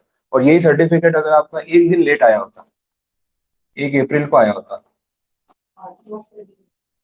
तो यही डेट रहती है। समझ आ रहा है? जस्ट बिफोर बोला है, तो बहुत माइनर सा प्रोविजन है, लेकिन पूरा कैलकुलेशन जो है ना चेंज हो जाता है। सब कुछ लिखा हुआ है यहाँ पे, आपको देखना है तो पेज 49 पे देख लो, ऊपर ये बात लिखी है। Interest amount from the date of loan taken to 31 March which is just before from the date of completion of construction. वो जस्ट बिफोर वाली बात अंडरलाइन करके रखो।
बोलो, अब बात समझ आई क्या है? इस चैप्टर के कैलकुलेशन वाले टॉपिक्स में से ये मोस्ट प्रोबेबल और इम्पोर्टेंट टॉपिक है, एग्जाम में सम बन सकता है, बट स्टैंडर्ड इसके बाहर नहीं जाएगा। इतना समझाया ना, इसी में से कुछ रहेगा। वेरिएशन में खाली 31 मार्च वाली डेट दे के कंफ्यूज करने की ट्राई कर सकते हैं, उससे ऊपर कुछ नहीं है। तो सम्स भी कराऊंगा इसमें, तो आपको समझाया एग्जाम्पल के साथ ही। ठीक है, अब इसमें और एक दो पॉइंट्स दे रखे हैं सेक्शन को एंड करने के लिए। इसमें बोला कि अगर आपने ना ईएमआई भरने में डिले कर दिया, अभी तो क्या वो ऑटो मैंडेट होता है, बैंक के अकाउंट से पैसे कट जाते हैं, सिर्फ आपको फंडेड रखना है, बाकी कुछ नहीं करना है। पहले क्या चेक भरने जाना पड़ता था, तो 8-10 साल पहले ये ऑटो पेमेंट वाला सिस्टम नहीं था, तो ना बैंक में चेक डिपॉजिट करने जाना पड़ता था लोन की डेट से पहले। तो 1 से 5 तारीख में ये भी ध्यान रखो चेक भरने जाना है, नहीं तो वापस चार्जेस लग जाएंगे। अब आपने ईएमआई का चेक टाइम पे नहीं जमा करवाया और उन्होंने लगा दिए लेट पेमेंट के चार्जेस, 500 रुपये 1000 रुपये कुछ लगा दिए। अब इसका डिडक्शन मिलेगा आपको, नहीं मिलेगा, ये क्वेश्चन है। मिलना चाहिए, पेनल्टी है। इनकम टैक्स डिपार्टमेंट क्या बोलेगा, अरे तुम टाइम पे भरने नहीं जाते हो चेक, तो उसका डिडक्शन हम क्यों देंगे, हमारा नुकसान क्यों कर रहे हो? टाइम पे भर देते तो ये प्रॉब्लम आती नहीं। तो अवॉइडेबल एक्सपेंस होता है ना, उसका डिडक्शन डिपार्टमेंट कभी नहीं देगा। ये अवॉइडेबल था, अब अगर टाइम पे भर देते हैं तो ये प्रॉब्लम आती नहीं वैसे, तो इसका कोई डिडक्शन आप मांग नहीं सकते। दूसरा, अगर आपने नया लोन ले लिया पुराना लोन चुकाने के लिए, ऐसा भी होता है, ये तो अच्छी स्कीम है ना। नया लोन लेते रहो, पुराना वाला चुकाते रहो, मतलब एट दी एंड किसी ना किसी का तो बाकी रहेगा ही रहेगा। तो न्यू लोन वाली स्कीम ऐसी है, बहुत बार लोन लोन शिफ्ट कर लेते हैं। मेरा मेरा आईसीआईसीआई बैंक में लोन चल रहा है, मैंने 8 साल पहले लोन लिया था। जिस दिन से लोन लिया है उस दिन से बजाज फाइनेंस वाला मेरे को फोन कर रहा है, 8 साल से कंसिस्टेंटली। इतना पेशेंस किसी में नहीं होता है, उसमें है। जो कंपनी का आईपीओ आया, इतनी वैल्यूएशन आई, उसका रीजन उसकी मेहनत है, क्योंकि स्टाफ है ना, इतना डेडिकेटेड है वो। मतलब 15 साल का लोन है, 8 हो चुके हैं, 8 साल से तो फोन कर ही रहे, मतलब पूरे 15 साल वो फोन करता रहेगा मेरे को। उसका पर्पस क्या है, सर लोन शिफ्ट करा लो, आईसीआईसीआई से निकाल के हमसे लोन ले लो। मतलब चल रहा है वहां पे, मैं क्यों मेहनत करूँ? अब पेपर जमा करा दिए, वो मॉर्गेज डीड बनती है, 4 पेपर वर्क होते हैं, सब कुछ हो चुका है। अब मैं आईसीआईसीआई वाले को बोलूँ कि तो पेपर वापस दे दे, मैं बजाज वाले को दूंगा, उससे पैसे उधार लूंगा, क्या जरूरत पड़ी है? सर इंटरेस्ट रेट कम कर देंगे, 10 पैसा 15 पैसा जो भी रेट चल रहा है उससे कम लगा देंगे। मतलब फर्क कितना पड़ेगा? हार्डली कुछ थाउजेंड्स का फर्क पड़ेगा। उस चक्कर में मैं इधर उधर करूंगा, प्रोसेसिंग फीस लेगा बजाज वाला, क्लोजिंग के चार्जेस लेगा आईसीआईसीआई वाला, तो मेरे को क्या बचेगा? तो तुम तो कमा लोगे आपस में, मेरा नुकसान है। तो हर रोज फोन करता है, मैं नहीं करवाता। मैं बोला जो चल रहा है चल रहा है, मेरे को चेंज नहीं करना। अब वो मुझे बोल रहा है कि मैं इतना रेट कर दूंगा, लेकिन वो रेट का कोई कैप तो है नहीं, 6 महीने बाद बढ़ा देगा। तो स्कीम हो गई ना, बात तो वही आ जाएगी। अब उसका उसने बढ़ा दिया तो मैं वापस आईसीआईसीआई में तो जाऊंगा नहीं, मैं सोचूंगा छोड़ो चल रहा है चलने दे, फिर लगेगा फर्क क्या पड़ा, पर उसका तो काम हो गया ना। तो बिजनेस लेने के चक्कर में ना फोन किए जा रहे हैं, और मैंने ठान लिया है कि तू जितना फोन करेगा मैं तेरे से नहीं कराऊंगा। 4 बार तो मैं उसको ना बोल दिया। कोई नहीं सर आपका ही फायदा है, मतलब मैं खुद चार्टर्ड अकाउंटेंट हूँ, मेरे को गिनती आती है, मैं इससे पढ़ाता हूँ लोगों को। मुझे मत सिखा फाइनेंस का, तू क्या करा रहा है क्या नहीं करा रहा है। मैं उसको पूछ ही लिया, मैंने कितना प्रोसेसिंग चार्ज लेगा, बोले सर इतना लूंगा उतना, 20,000 रुपये 25, मतलब मेरे को बचेगा क्या, मेरे को गिन के बता, मेरा फायदा कितने का होगा। तो उसके बाद आंसर ही नहीं है, मतलब क्यों मेहनत कर रहा है। किसी ऐसे बंदे को फोन कर जिसको नहीं समझ आती, उससे उसको उसको टोपी पहना, मुझे मत पहना, मुझे पता है। तो 4 बार उसको ना बोल दिया, सुनता नहीं है।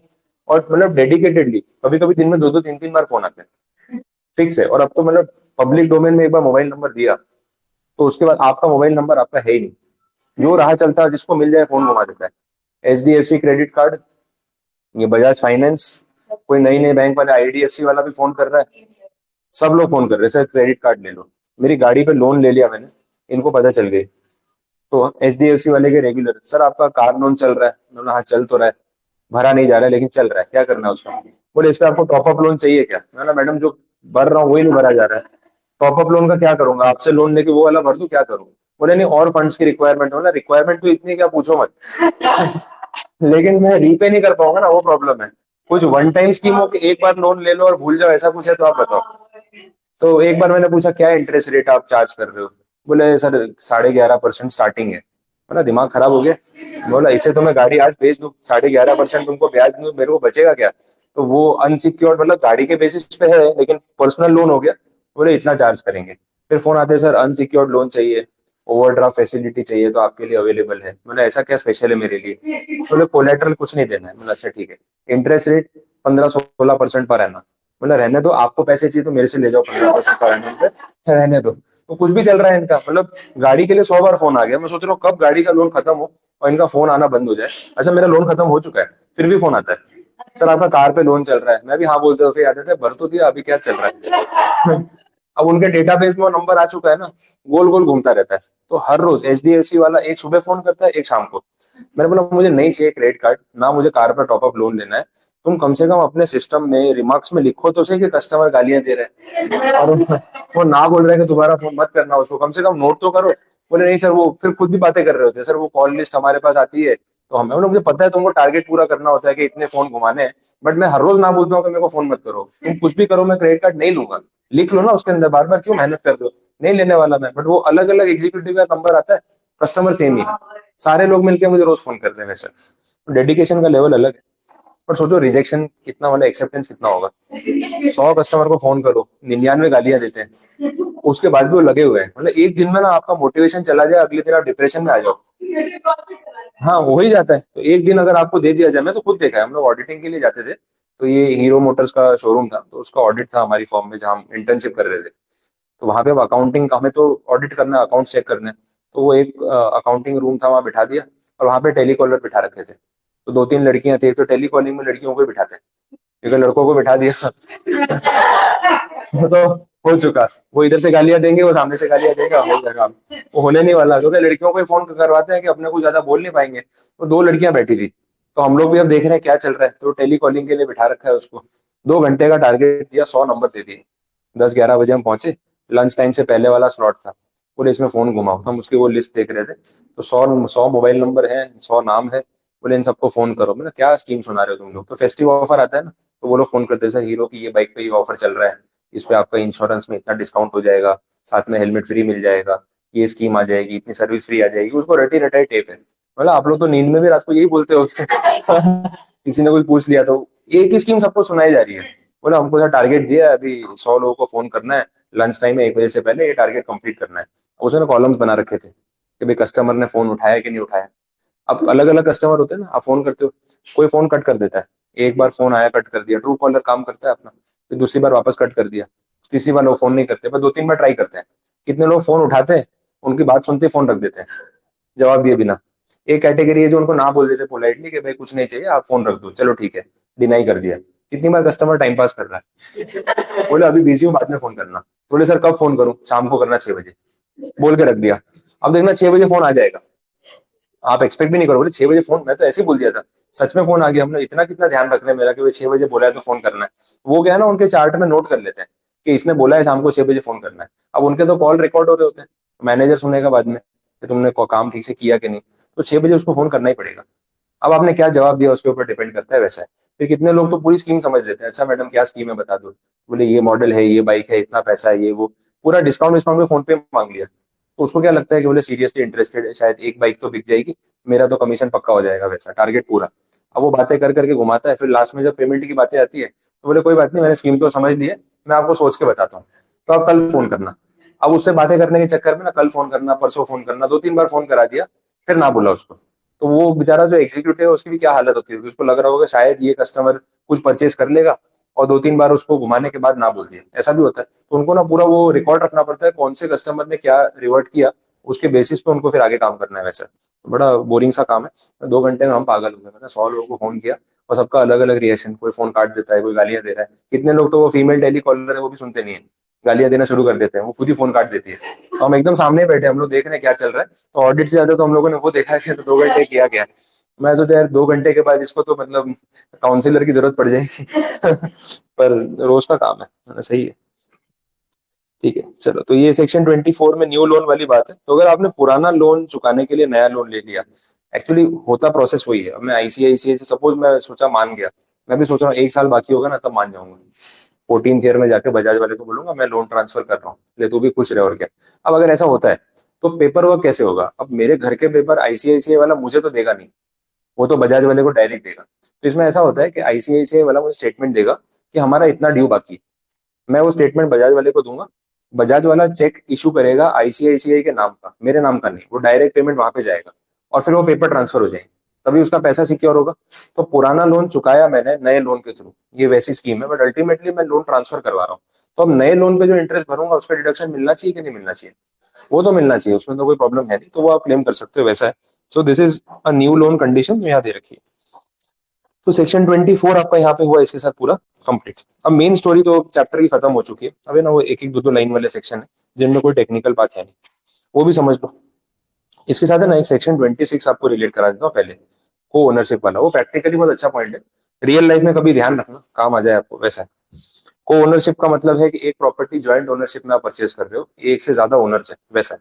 अब इसका फायदा क्या है, फायदा ये है कि अगर आप इसके ऊपर लोन ले रहे हो और ये प्रॉपर्टी सेल्फ ऑक्यूपाइड है, सपोज एक एग्जांपल फ्रेम कर लेते हैं, आपको एक घर खरीदना है, अच्छा खासा 4 BHK का फ्लैट ले रहे हो बड़ा सा, अब 1.5-2 करोड़ का फ्लैट है, 60-70% तो लोन फाइनेंस करा रहे हो ना, 1 करोड़ 50 लाख का आपका लोन है।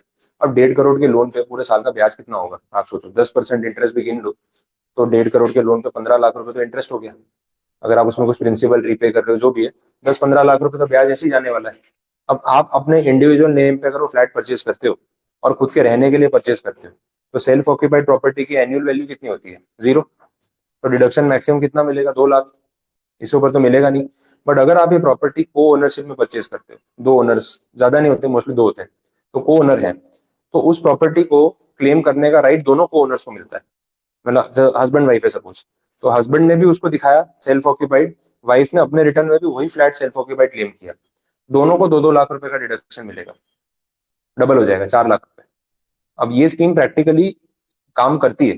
तो अगर आप उतनी महंगी प्रॉपर्टी ले रहे हो कि आपका इंटरेस्ट कॉस्ट एनुअली 2 लाख रुपए से ऊपर जा रहा है और आपको पूरा बेनिफिट क्लेम करना है, तो बेटर है कि ज्वाइंट ओनरशिप में ले लो। तो दोनों ज्वाइंट ओनर्स या को ओनर्स को वो 2-2 लाख रुपए क्लेम करने को मिलेगा, डिडक्शन हो जाएगा डबल। और कोई प्रॉब्लम नहीं है, जिस अकाउंट से ईएमआई कटने वाला है ज्वाइंट अकाउंट ओपन करवा लो हस्बैंड वाइफ, ये ईएमआई डिवाइड भी होता है, बैंक वाले को बोल दो आधा पैसा इस अकाउंट से काटना, आधा इससे, वो कर लेगा। तो अगर दोनों का इंडिविजुअल अकाउंट है और आपको नया बैंक अकाउंट नहीं ओपन कराना, तो आप वो मैंडेट वैसे भी दे सकते हो। तो दोनों के अकाउंट से आधा आधा ईएमआई जा रहे हैं ऑन पेपर, और दोनों क्लेम कर रहे हैं, तो आपका डिडक्शन सीधा 2 लाख से बढ़ के 4 लाख हो जाएगा, ये बेनिफिट मिलता है। तो को ओनरशिप का ये प्लस पॉइंट है, सेक्शन 26 में इतना बोला हुआ है। को ओनरशिप में मोस्टली 3 ओनर्स नहीं होते, जहां तक मुझे ध्यान है 2 ही अलाउड है, ठीक है, फिर तो लोग क्या है ना पूरा गांव ले आएंगे, चलो भाई ठीक है हमारे घर में 10 लोग हैं, सब मिलके लोन ले रहे हैं, हाँ ठीक है।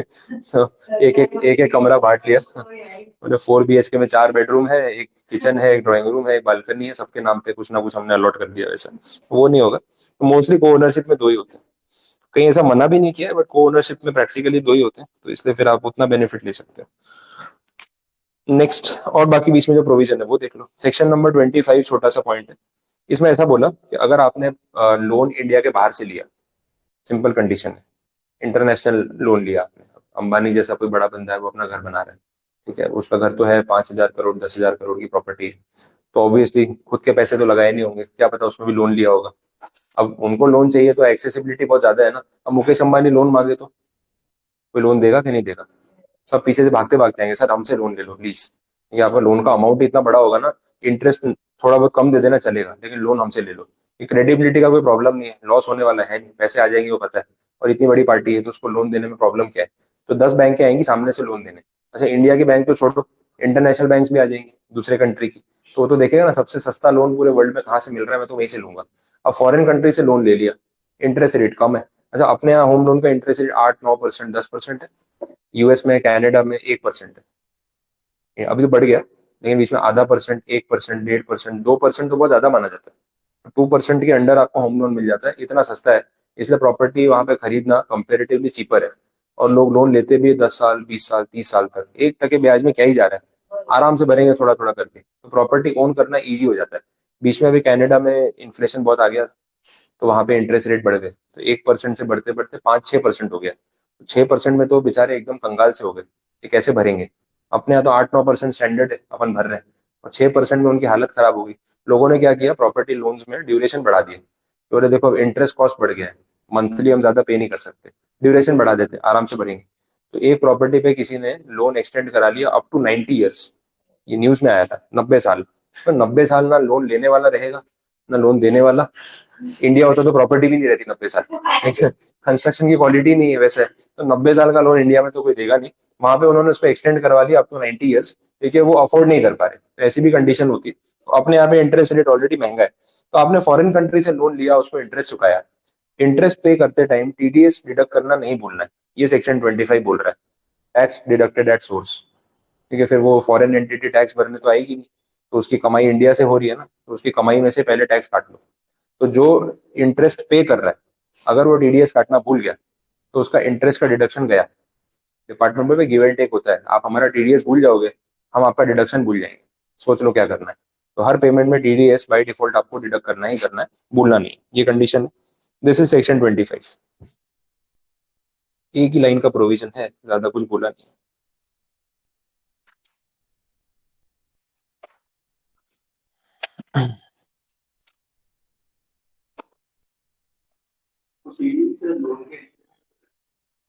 हाँ, जो ईएमआई आप भरते हो ना, वो पे करते टाइम उसमें जो इंटरेस्ट पोर्शन होता है, उसमें से आपको टीडीएस डिडक्ट कर लेना, वो कैलकुलेशन पे रहेगा, कैलकुलेशन अवेलेबल होती है, उसका प्रॉब्लम नहीं।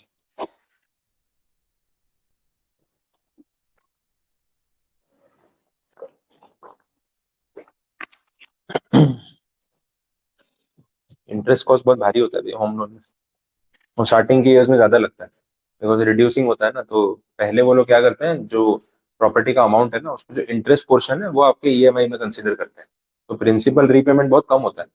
तो स्टार्टिंग के ईयर्स में इंटरेस्ट ज्यादा पे ऑफ होता है, लेटर स्टेज में वो रेशियो रिवर्स हो जाता है वैसा। तो कैलकुलेशन बताऊंगा भी आपको कैसा होता है। अब सोचोगे यार बैंक वाले तो पूरी स्कीम कर लेते हैं अपने साथ, सारा पैसा खुद ही कमा लेते हैं, वैसा है एक्चुअल में, वो रियल कैलकुलेशन देखेंगे आइडिया आएगा। नेक्स्ट सेक्शन देख लेते हैं, फिर वो कैलकुलेशन बताता हूँ आपको। 25A देख लो एक बार। इसमें बात हो रही है अनरियलाइज रेंट, या फिर बोलते हैं arrear of rent. Practical provision है, बहुत सिंपल सा।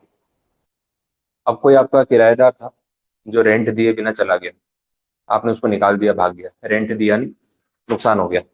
अब कुछ साल के बाद उसको ऐसे लगा कि यार गलत कर दिया, तो पैसे वापस कर देता हूँ, तो वो रेंट का पैसा आपको पे करने आया, बोला कि तब मैंने पे नहीं किया, मेरी कंडीशन नहीं थी, नियत थी देने की, बड़ी इच्छा थी कि पैसे दे दूं, बट थे नहीं तो भाई जाना पड़ा, पर अब पैसे हैं तो आप ले लो। तो अब ये अनरियलाइज रेंट आपका रिकवर हो रहा है, बैड डेट रिकवरी। तो अब ये टैक्सेबल होगा कि नहीं होगा? तब डिडक्शन मिला होगा ना आपको, अनरियलाइज रेंट अपन पीछे बात कर रहे थे, अब रियलाइज हुआ तो टैक्स पे करो। तो ये अनरियलाइज रेंट लेटर ईयर्स में रियलाइज हुआ तो टैक्सेबल होगा, सेम वे जैसे पहले होना चाहिए था, कोई फर्क नहीं है। अच्छा, इसमें स्टैंडर्ड डिडक्शन मिलेगा या नहीं मिलेगा? 30% वाला, वो भी आप क्लेम कर सकते हो। तो ये क्लियर बोला हुआ है कि जब उसी ईयर में अगर वो रेंट मिल गया होता, तो स्टैंडर्ड डिडक्शन मिलता है 30%, तो यहाँ पे भी क्लेम कर सकते हो, कोई प्रॉब्लम वाली बात नहीं है, अलाउ किया हुआ है। तो अरियर ऑफ रेंट बोलो या अनरियलाइज रेंट बोलो, दोनों में बात सेम ही है, आप डिडक्शन क्लेम कर सकते हो और टैक्स भर दो, बात खत्म। इतना प्रोविजन है। ठीक है, तो इससे ज्यादा 25A में कोई स्टोरी नहीं है, यही पॉइंट बोला। अब वो जो कैलकुलेशन वाला मैं आपको बता रहा हूँ, एक बार उसका एक एग्जाम्पल देखते हैं। लोन वोन का चक्कर कभी ना कभी तो आएगा, तो बेटर है कि आपको आइडिया हो।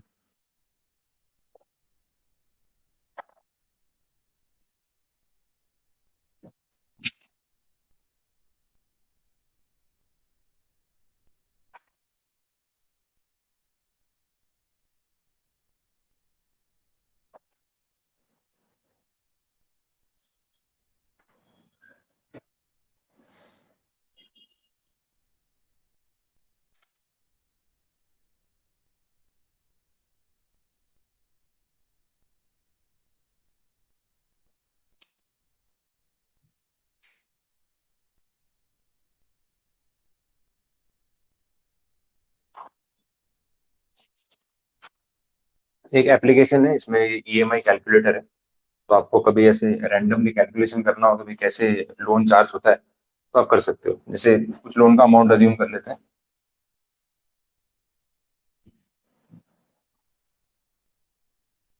स्टैंडर्ड टर्म होता है 15 साल होम लोन का। 25 लाख का लोन है, 9% रेट है, और 15 ईयर्स का आपका टर्म है। अब ये है कैलकुलेशन। मंथली ईएमआई आएगा आपका 25,000 समथिंग, और 15 साल में जब आप पूरा 25,000 के हिसाब से पे करोगे, तो टोटल रीपेमेंट कितना होगा, अमाउंट देख लो। बोरोइंग कितना, 25 लाख। रीपेमेंट कितना, 45 लाख। समझ आ रहा है? इंटरेस्ट पोर्शन देख लो। तो 15 साल में ना डबल पैसे पे करने पड़ते हैं, इतना महंगा पड़ता है ये इन्फ्लेशन के साथ। अब इसकी रिपोर्ट देखो,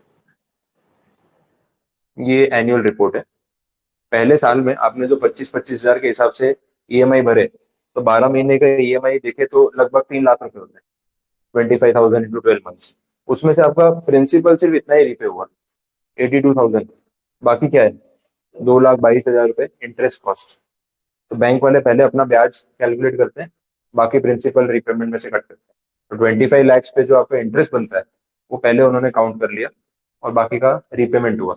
अब देखो 25 लाख रुपए बोरोइंग था ना, उसमें से पहले साल में कितना पे हुआ, 82,000। रिमेनिंग कितना बचा, 24 लाख समथिंग। अब अगले साल ब्याज इस पे काउंट होगा, तो थोड़ा इंटरेस्ट कॉस्ट रिड्यूस हो गया, और उतना ही आपका प्रिंसिपल रीपेमेंट बढ़ गया। फिर अगले साल ये 90,000 माइनस होगा, फिर बाकी पे इंटरेस्ट लगेगा, रिड्यूसिंग चलता है ऐसे। तो आप ट्रेंड देखोगे ना, तो इंटरेस्ट कॉस्ट रिड्यूस होता जाता है, प्रिंसिपल रीपेमेंट बढ़ता जाता है। बट बैंक वाले स्टार्टिंग में ही कमा लेते हैं ना आपसे बड़ा अमाउंट, पीछे के ईयर्स में तो उनका इंटरेस्ट कॉस्ट इतना आ ही नहीं रहा है, रिड्यूसिंग है। तो टोटल 25 लाख प्रिंसिपल रीपे हुआ, टोटल 20 लाख रुपए आपका ब्याज इस तरीके से गया। ये महंगा पड़ जाता है वैसे। मंथली भी डिवाइड करोगे तो आपको दिखेगा इसका। वो जो हर महीने 25 हजार भर रहे हो ना, उसमें देखो ब्याज कितना है, इंटरेस्ट कॉम्पोनेंट मैक्सिमम। अब यही डिडक्शन की बात हो रही है, जो 2,21,000 है ना फर्स्ट ईयर का, ये अपना subject to 2 lakh self occupied property हो तो आप क्लेम कर सकते हो। और यही कैसे होगा, वो कैलकुलेशन ही वैसे शुरू है ना। 25 लाख रुपए का लोन है, उस पे 9% पर एनम के हिसाब से एक महीने का ब्याज होता है 18,750। तो बोलते हैं आपका 25,000 का जो ईएमआई है, हम पहले अपना 18,750 निकाल लेंगे, बाकी का आपका लेस हो गया। तो वो देखो यहाँ से लेस हो गया। फिर अगले महीने का ब्याज इस पे गिनेंगे तो वो इतना आएगा, फिर इसमें से ये लेस हो गया, फिर इतना आया, तो वो रिड्यूसिंग चलता रहेगा। पहले तो इंटरेस्ट ही काउंट होगा, रिवर्स होता तो फिर बात ये लगती, तो वो तो होने नहीं वाला। बैंक वाले इस तरीके से आपसे चार्ज कर लेते हैं। तो जो पूरा कैलकुलेशन है देख लो, प्रिंसिपल पोर्शन 54%, इंटरेस्ट पोर्शन 45%। तो इतना, वो जो 25 लाख पे आपने 20 लाख रुपए भरे, तो वो इतना हो जाता है।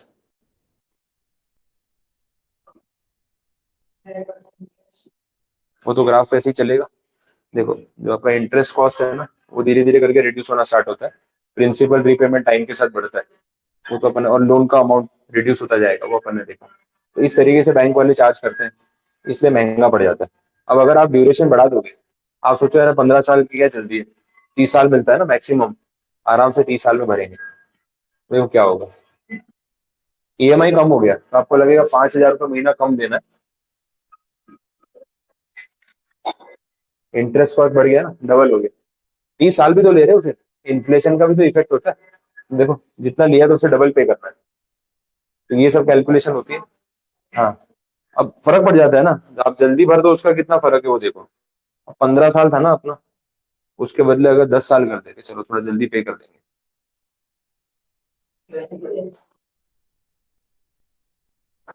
तो आपका मंथली ईएमआई 5-6 हजार रुपये बढ़ गया, इंटरेस्ट कॉस्ट देखो 20 लाख से सीधा 13 लाख हो गया, फर्क पड़ा ना 5 साल जल्दी पे करने का। तो जितना जल्दी पे ऑफ करोगे ना उतना आपका वो कॉस्टिंग इंटरेस्ट वाला कम हो जाएगा, और जल्दी भर दो। ईएमआई डबल हो गया लेकिन इंटरेस्ट कॉस्ट कम हो गया, टाइम वैल्यू ऑफ मनी है ना पूरा, ये तो वैसे चलेगा ही। तो ये सब कैलकुलेशन होती है, ठीक है। चलो तो 25A 26 ये सब कवर अप हो गया। अब इस ब्लॉक का आखिरी सेक्शन है 27, दैट इज डीम्ड ओनरशिप। ये भी बहुत छोटा सेक्शन है क्योंकि इनमें इतने कोई टेक्निकल कैलकुलेशंस तो है ही नहीं, आपको खाली कंडीशन समझनी है। डीम्ड ओनरशिप की बात ना कल चार्जिंग सेक्शन में हो रही थी, अब आगे जाके देख लो। 22 वाले में लिखा था assessee must be the owner, bracket में लिखा था including deemed owner as per section 27, वो यही वाला है। डीम्ड ओनर का मतलब आप अपने आप को ओनर मानते हो या नहीं मानते हो उस बात से फर्क नहीं पड़ता है, लेकिन डिपार्टमेंट आपको प्रॉपर्टी का ओनर मानेगा। तो ये खुश होने वाली बात नहीं है कि चलो ओनर कंसिडर किया जा रहा है, फिर टैक्स भी आपको ही भरना है। तो बकरा बना रहे हैं आपका, और कुछ नहीं है कि भाई आपको पैसे देने पड़ेंगे। डीम्ड ओनरशिप कौन कौन से एग्जांपल है जहाँ पे डीम्ड ओनरशिप आती है, बस उसकी लिस्ट है ये। फर्स्ट पॉइंट में बोला transfer of property by the assessee to spouse और minor child without adequate consideration. आपने अपने स्पाउस को या माइनर चाइल्ड को अपनी असेट ट्रांसफर कर दी, प्रॉपर्टी ट्रांसफर कर दी, और पूरे पैसे भी नहीं लिए, विदाउट एडिक्वेट कंसिडरेशन और विदाउट फुल कंसिडरेशन, पैसा लिया ही नहीं या थोड़ा बहुत ले लिया। तो इस सिचुएशन में डिपार्टमेंट बोलता है कि भाई ओनर तो आप ही हो, ये तो सिर्फ आपने ऑन पेपर प्रॉपर्टी ट्रांसफर कर दी, मालिक तो आप ही हो, जो हाउस प्रॉपर्टी का टैक्स है वो आपको ही पे करना है। ये क्लबिंग वाली कंडीशन होगी कि आपने असेट डाइवर्ट करने की कोशिश की टू ट्रांसफर द इनकम, लेकिन डिपार्टमेंट ने वो इनकम आप ही के अकाउंट में काउंट कर ली, तो इसको क्लबिंग बोलेंगे, ठीक है। इनकम डाइवर्ट करना अलाउड नहीं है वैसे। कंसिडरेशन पूरा ले लिया होता तो, सपोज हस्बैंड ने वाइफ को प्रॉपर्टी ट्रांसफर की और पैसा नहीं लिया, गिफ्ट है या थोड़े बहुत पैसे ले लिए, तो फिर ये प्रोविजन आएगा। लेकिन पूरे पैसे लिए हैं, एंट्री दिखाई है कि भाई 50 लाख की प्रॉपर्टी है ना, तो वाइफ के अकाउंट से 50 लाख रुपए लिए और पेपर ट्रांसफर किए, तो वाइफ फिर ओनर है ना, पैसा दिया है ना उसने। तो हस्बैंड वाइफ का रिलेशन अपनी जगह, लेकिन पैसे तो दिए है ना, पैसा दिया है तो फिर वो जेन्युइन सेल है और market value of the property के हिसाब से दिया है, तो फिर ये प्रोविजन डीम्ड ओनरशिप का बीच में नहीं आएगा। लेकिन बिना पैसे लिए ट्रांसफर कर दिया या 50 लाख की प्रॉपर्टी के 5 लाख चार्ज कर लिए, ऐसे थोड़ी होता है। तो प्रोपोर्शनेटली फिर वो क्लबिंग हो जाएगा वैसे। ये ब्लैक का व्हाइट करने के काम हाँ तो ऐसे बहुत रास्ते हैं ब्लैक के व्हाइट करने वाले, हाँ वो तो है ही ना। हाँ नहीं आइडिया आएगा ना, तो जितना पढ़ाता जाऊंगा आइडिया आते जाएंगे आपको वैसे। लेकिन क्या है ना, पहला अजम्पशन ये होता है कि जब अपन पढ़ रहे हैं ना तो एकदम शुद्ध मन से पढ़ाई करनी है, तब ये सब चीजों को साइड पे रखना पड़ता है, क्योंकि पहले आप ऐसा दिमाग लगाने लग जाओगे तो फिर ये वाली चीजें समझ नहीं आएंगी। तो कानून तोड़ने के लिए कानून सीखना बहुत जरूरी है, जितना अच्छे से आता होगा उतना अच्छे से तोड़ पाओगे। तो अभी सीखने वाला काम कर रहे हैं, तोड़ने वाला आप कर लोगे, वो मैं नहीं सिखाऊंगा। सेक्शन पूरा पढ़ा दूंगा ना तो अपने आप आइडिया आपको आने लग जाएंगे, अच्छा ऐसा भी तो कर सकते हैं। वो आपको सोचना है कि आइडियली मैं वैसे सिखाऊं वो अच्छा नहीं लगेगा। एटलीस्ट ऑन कैमरा तो नहीं। बाकी ठीक है, चलो देखते हैं आगे। इसके प्रोविजो है, एक्सेप्शंस है। मतलब प्रोविजो का मतलब क्या है कि डीम्ड ओनरशिप नहीं आएगी। पहला एग्जांपल है transfer to spouse for agreement to live apart, ठीक है। ये अपना चहल वाला केस हो गया लेटेस्ट में, हाँ। अब ऐसा है कि भाई स्पाउस को ऐसे ट्रांसफर कर दी, वो डाइवोर्स वाला केस है और एलिमनी के तौर पे प्रॉपर्टी दी है। आप ही सोचो, वो चहल बेचारा एक तो प्रॉपर्टी दी, ठीक है। अब वो प्रॉपर्टी के ऊपर जो रेंटल इनकम आ रही है उस पर टैक्स भी वही भर रहा है, भरेगा क्या? तुमने प्रॉपर्टी दे दी ना, भाई जो करना है करो, उस पर टैक्स भी मैं ही भरूंगा यार, ये तो एक्सप्लॉइटेशन ही हो गई वैसा है, तो वो नहीं हो सकता। तो अगर अग्रीमेंट टू लिव अपार्ट वाली कंडीशन है और आपने प्रॉपर्टी पास ऑन कर दी, तो जो भी स्पाउस है वो प्रॉपर्टी के ऊपर जो इनकम का टैक्स है वो सब उसी को पे करना है, फिर वो क्लब नहीं होगा वैसे। Transfer to minor married daughter, ये कौन सा केस है? Minor married daughter, Balika Vadhu. ठीक है, माइनर मैरिड डॉटर। तो ये देखो, अब आयरनी देखो, वैसे सरकार बोलती है कि भाई माइनर की मैरिज अलाउड नहीं है, फिर देखो यहाँ लिख के दिया हुआ है transfer to minor married daughter, तो एक्सेप्ट तो नहीं नहीं नहीं ऐसे ही है। हाँ तो एक्सेप्ट तो गवर्नमेंट कर ही रही है कि हमारे ना बोलने के बाद भी ये होता है, ठीक है। तो फिर उस सिचुएशन में हम कुछ कर नहीं सकते। अब माइनर मैरिड डॉटर है तो माइनर ना, तो माइनर मैरिड डॉटर को आपने प्रॉपर्टी ट्रांसफर कर दी, तो उसमें ओनर या जो डीम्ड ओनर है वो तो फादर को ही काउंट करेंगे और टैक्स तो उनके ऊपर ही आएगा। माइनर से वैसे भी टैक्स वसूल कर नहीं पाएंगे, तो सीधी बात है, तो ओनर उसको बना के मतलब नहीं है। तो आपने ट्रांसफर कर दिया वो ठीक है, लेकिन टैक्सेबिलिटी जो है फादर के अकाउंट में आएगी जब तक वो माइनर है। हाँ वही हो गया ना, हाँ हाँ हाँ वही तो हो गया, दहेज ही तो हो गया और क्या हो गया। हाँ ठीक है। अब इतना दे ही रहे हो, थोड़ा टैक्स भी भर देना, और क्या, थोड़ा दहेज सरकार को भी दे दो, और क्या। हाँ वैसा टैक्स तो लगेगा ही ना प्रॉपर्टी पे, अगर वो रेंटल इनकम जनरेट कर रही है तो वो तो लगने ही वाला है। तो इसलिए डीम्ड ओनरशिप जो है वो फादर के अकाउंट में मानी जाएगी वैसे। ठीक है, सरकार तो ना ही बोल रही है। एक तो माइनर मैरिड डॉटर वाला सीन होना नहीं चाहिए, ऊपर से डाउरी भी नहीं होना चाहिए। आप दोनों ही काम कर रहे हो तो भरो फिर टैक्स, उसमें क्या। फिर आप पे ऐसे रहम करने वाली कोई बात नहीं है। चलो next, being holder of such an asset which is impartible. ये क्या होता है इम्पार्टेबल एसेट? जिसका हिस्सा नहीं हो सकता। ठीक है, अब इसका भी कोई एग्जांपल अपने ले सकते हैं, कोई ऐसी प्रॉब्लम वाली बात नहीं। अब एक कोई पर्टिकुलर प्लॉट है, जमीन है, और एक होता है ना एक साथ आप जॉइंट फैमिली में रह रहे हो एक ही घर में। अब आज के टाइम में थोड़ा सा प्रॉब्लमेटिक हो गया है कि ज्यादा लोग एक घर में भी अच्छे नहीं लगते। एक फैमिली ठीक है, तीन तीन फैमिली रह रही है। दादाजी वाला कपल है, उनके दो बेटे हैं, दोनों की शादियां हो चुकी है, दोनों के बच्चे हैं, कितना बड़ा फैमिली हो गया। अभी सब लोग एक घर में रह रहे हो तो थोड़ा एडजस्ट करना डिफिकल्ट हो जाएगा। आजकल प्रिवेसी वाला मैटर थोड़ा ज्यादा है वैसे। और वैसे भी दो घर में, मतलब एक घर में दो बेटे, दोनों की वाइफ, और वो दोनों एक घर में रह रहे हैं, तो कभी भी कुछ भी हो सकता है। लेकिन हाँ, तो ये ज्यादा नहीं चलेगा, वो पक्का है। हाँ, वो जितना जल्दी अलग हो जाए उतना बेटर है वैसा। तो क्या है, आस पास में रह लो, एक घर में मत रहो, नहीं तो झगड़ा होता ही रहेगा। तो वो सब चीजें होती है। अब इसमें क्या है, फिर सॉल्यूशन ये निकाला, बोले एक काम करते हैं, एक जमीन है अपनी, उसके ऊपर ना घर बना देते हैं। और वो वैसे बंगलो नहीं बनाएंगे, अपार्टमेंट स्टाइल बना देते हैं, फ्लोर वाइज। ग्राउंड फ्लोर पूरा open area, parking, car parking, ये सब एंट्री एग्जिट। एक फ्लोर दादाजी का, एक फ्लोर उनके दो बच्चों का, मतलब एक एक फ्लोर दोनों का। तो तीन फैमिली है, और तीनों का इंडिपेंडेंट एक एक फ्लोर हो गया। तो फ्लोर वाइज सबका किचन अलग, पूरा घर अलग वैसा। और प्रीमाइसिस एक ही है, तो प्रिवेसी भी हो गई, और आजू बाजू भी रहते हैं। भाई कोई प्रॉब्लम है, कुछ काम है, इमरजेंसी है, तो पूरा फैमिली नियर बाई है, लेकिन सेम प्रीमाइसिस में भी नहीं रहते। ऐसा डिवीजन कर लिया। अब इसमें ना रजिस्ट्री भी फ्लोर वाइज हो जाती है, प्रॉब्लम नहीं है। एक फ्लोर जो है वो फादर के नाम पे, एक फ्लोर पहले सन के नाम पे, एक फ्लोर दूसरे सन के नाम पे, बात खत्म। तो पेपर वर्क का प्रॉब्लम भी नहीं आएगा, बंटवारा भी हो गया, कॉम्प्लेक्स भी एक ही है, फ्लोर भी डिवाइड हो गया, तो सब साथ में भी रह रहे हैं। तो आजकल ये एडजस्टमेंट बड़ा कॉमन है। लेकिन जो ग्राउंड फ्लोर वाला कॉमन एरिया है, उसका क्या, वो किसके नाम पे? ग्राउंड फ्लोर तो एंट्री तो एक ही है ना, पार्किंग एरिया तो सेम ही है। अब वो किसके नाम पे रजिस्टर करें? अब अगर एक भाई के नाम पे रजिस्टर कर लिया, बड़े वाले के, क्योंकि फादर ने बोला कि चलो यार मेरी एज हो गई है, अब दो बेटे हैं, बड़े के नाम पे रजिस्टर कर लेते हैं। कल को दोनों भाइयों में झगड़ा हो गया। हाँ, उसने तो सीधा बैरिकेड लगा के दरवाजा बंद कर दिया। बोले ये ग्राउंड फ्लोर मेरे नाम पे, तेरा सेकंड फ्लोर है ना, तुझे कैसे जाना है तू देख ले। बोले यार ये क्या बात हुई, मैं ऊपर कैसे जाऊंगा? बोले तेरा प्रॉब्लम है, देख ये मेरे नाम पे लिखा है, मेरी प्रीमाइसिस में घुसेगा ना, सीधा ट्रेस पासिंग का केस करूंगा। हाँ, अब अंदर ही मत आना, तू देख ले सेकंड फ्लोर पे कैसे जाना है। बोले जो है सेकंड फ्लोर पे वो नीचे कैसे आएंगे, उनको तो आने दे, मेरी जमीन पे पाँव मत रखना। समझ आ रहा है? अब ये तो झगड़ा ही अलग है, अब इसका एंट्री एग्जिट कैसे बनाएंगे? तो नॉर्मली क्या होता है ना, कि ऐसा जो कॉमन एरिया होता है, उसमें ना अग्रीमेंट में लिख देते हैं, ये ग्राउंड फ्लोर जो है कॉमन प्रीमाइसिस है, ये फादर वाला जो कपल है वो, और जो दो बेटे हैं, ये पूरी फैमिली का कॉमन प्रीमाइसिस है, और इसमें तीनों ओनर है, फादर और दो सन, तीनों का इक्वल राइट रहेगा। लेकिन ऑन पेपर कन्वीनियंस के लिए और लीगल वर्क के लिए किसी एक को हम फर्स्ट होल्डर बना रहे हैं, क्योंकि हर बार इसी का नाम देंगे, हर जगह चलेगा। लेकिन तीनों की ये इम्पार्टेबल एसेट है, तीनों शेयरिंग में यूज कर सकते हैं। तो इसमें ओनरशिप तीनों की काउंट होगी, डीम्ड ओनरशिप ऐसा है।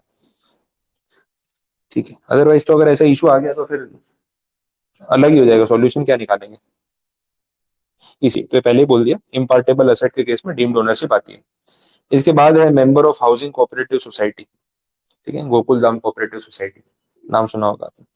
अब कोऑपरेटिव सोसाइटी वाले केस में नॉर्मली क्या होता है ना, कि जो फ्लैट्स या प्रीमाइसिस होती है, उसको, उसकी ना रजिस्ट्री नहीं करते। मतलब वो जो सेल डीड या दस्तावेज बनते हैं ना, पहले के टाइम पे वैसा नहीं होता था। अब क्या, आप कोई भी बिल्डिंग में फ्लैट खरीदो, ओनर ना वो सेल डीड जो बिल्डर है वो बना के आपको दे देगा, कि भाई ये फ्लैट पर्टिकुलरली आपका है, मेंशन कर देगा। पहले ऐसा होता था, हाउसिंग कोऑपरेटिव सोसाइटी बनती थी, आप उसके मेंबर बनते थे, और एज अ मेंबर आपको एक फ्लैट अलॉट होता था। वो फ्लैट कोई भी हो सकता है, ऑन पेपर ऐसे दिखाते थे, नो डाउट आपका फ्लैट ही है ये। ऐसा नहीं कि अभी आपको ये फ्लैट दिया फिर कोई और दे देंगे। लेकिन आप उस सोसाइटी के मेंबर हो, इसलिए आपको एक फ्लैट मिला है। इंडिविजुअल फ्लैट की रजिस्ट्री आपके नाम पे नहीं होती थी, ये पुराना प्रोविजन है। तो बोला कि अगर अभी भी हाउसिंग कोऑपरेटिव सोसाइटी वाला सिस्टम कहीं भी चल रहा है, और आपको वो फ्लैट एज ए मेंबर मिला हुआ है ऑक्यूपेंट के तौर पे, तो आप उस फ्लैट के ओनर ही हो। इनकम टैक्स में आपको डीम्ड ओनर माना ही जाएगा। नहीं तो फिर आपने वो फ्लैट किराए पे दिया, रेंट आया, डिपार्टमेंट बोले टैक्स भरो, आप बोलोगे मैं थोड़ी इस फ्लैट का मालिक हूँ, मैं तो हाउसिंग कोऑपरेटिव सोसाइटी का मेंबर हूँ, ये फ्लैट तो मुझे उन्होंने अलॉट किया हुआ है। अब मैंने इसको रेंट पे दे दिया, तो मैं इसका ओनर ही नहीं हूँ, तो मैं इस साइड में टैक्स क्यों भरूंगा? तो डिपार्टमेंट ने बोल दिया कि आप ओनर हो, हमने आपको डीम्ड ओनर कंसिडर कर लिया। तो ये सिचुएशन है। फिर बोला person possessing the property under the transfer of property act section 53 capital A. 53 capital A part performance का प्रोविजन है। उसमें ऐसा है कि भाई मैंने आपको प्रीमाइसेस की चाबी दे दी, आपने मुझे पैसे दे दिए, ट्रांसफर हो गया। अब रजिस्ट्रेशन 2-4 महीने बाद करवाएंगे तो भी चलेगा। तो भाई position plus consideration is transfer, ऐसा बोला जाता है। और उस बेसिस पे आप मालिक बन चुके हैं। तो अब जो भी रेंटल इनकम है वो आपकी है, मेरी नहीं है, क्योंकि मैं चाबी दी थी, पैसे ले लिए ना, पेपर वर्क बाकी वो बाद में कर लेंगे। और रजिस्ट्रेशन करवाने के लिए अप टू 4 मंथ्स का टाइम मिलता है, तो उसमें कभी भी अपने करवा सकते हैं। लास्ट वाला पॉइंट और खतरनाक है। इसमें बात हो रही है टेनेंट और लीज वाले राइट्स की। अ, अगर आप किसी को जगह किराए पे दे रहे हो, ध्यान रखना पड़ता है ओनरशिप या टेनेंसी जो है, अगर आपने लॉन्ग टर्म दे दी ना, तो एक पॉइंट के बाद वो टेनेंट के पास ना राइट्स आ जाते हैं प्रॉपर्टी में। वैसा होता है, बड़ा खतरनाक प्रोविजन है। और ड्यूरेशन रहता है 12 साल। तो अगर एक ही टेनेंट कंटिन्यूअसली एक प्रीमाइसिस 12 साल तक यूज कर ले, तो उसके बाद उसके कुछ राइट्स आ जाते हैं उस प्रॉपर्टी में, जो ओनर को मानने पड़ते हैं। उसको निकाल नहीं सकते, रेंट इतना बढ़ा सकते हैं, इससे ज्यादा नहीं बढ़ा सकते। अगर उसको निकाला तो उसको कॉम्पनसेशन देना पड़ेगा, वो सब चीजें होती है। तो प्रॉपर्टी जिसकी है वो फंस जाता है कि यार अब इसको कैसे हटाए। तो लोग क्या करते हैं, 11 महीने का लीज अग्रीमेंट करते हैं, कि उसमें ब्रेक आ जाता है। तो भले आप प्रीमाइसिस कंटिन्यूअसली यूज करो, बट 11 मंथ्स का अग्रीमेंट होने के बाद अगर एक दिन का भी गैप आ गया, तो ये कंडीशन से आप बच जाते हो वैसा। बट अगर 12 साल से कोई कंटिन्यूअसली यूज कर रहा है और उसको ये ओनरशिप राइट मिल गए, तो इनकम टैक्स वाले भी उसको डीम्ड ओनर मानेंगे, फिर उससे भी टैक्स वसूल किया जा सकता है। बोले देखो आप ही तो बोल रहे हो मैं 12 साल से यहाँ रह रहा हूँ, मेरे पास ओनर जैसे राइट्स है, तो ओनर जैसी लाइबिलिटी भी ले लो। फिर ओनर टैक्स नहीं भर रहा है, आप भर दो, आपके ऊपर आ सकता है। तो डीम्ड ओनरशिप, तो ये बहुत ध्यान रखना पड़ता है प्रॉपर्टी के मैटर में, वैसा है। बोलो यहाँ का कंडीशंस क्लियर हुई, समझ आए? अब एक कॉम्पोजिट रेंट वाली कंडीशन है, वो आज का टॉपिक नहीं है। Income from house property situated outside India. इसमें तो कुछ है ही नहीं। अगर आपकी प्रॉपर्टी इंडिया के बाहर है और वहां पे आपने इन्वेस्टमेंट कर रखा है, तो उससे जो रेंट आ रहा है वो सेम वे में टैक्सेबल है, कुछ फर्क नहीं है। बस वहां से जो पेमेंट आ रहा होगा वो शायद फॉरेन करेंसी में होगा, तो उसको इंडियन रुपए में अपने कन्वर्ट कर लेंगे। डॉलर में आया होगा तो रुपए में कन्वर्ट कर लो। कन्वर्ट करने के लिए एक्सचेंज रेट चाहिए, उसका पॉइंट है लास्ट में दे रखा है एक रूल में। इसको बोलते हैं telegraphic transfer buying rate, short में लिखा है DT buying rate, telegraphic transfer buying rate.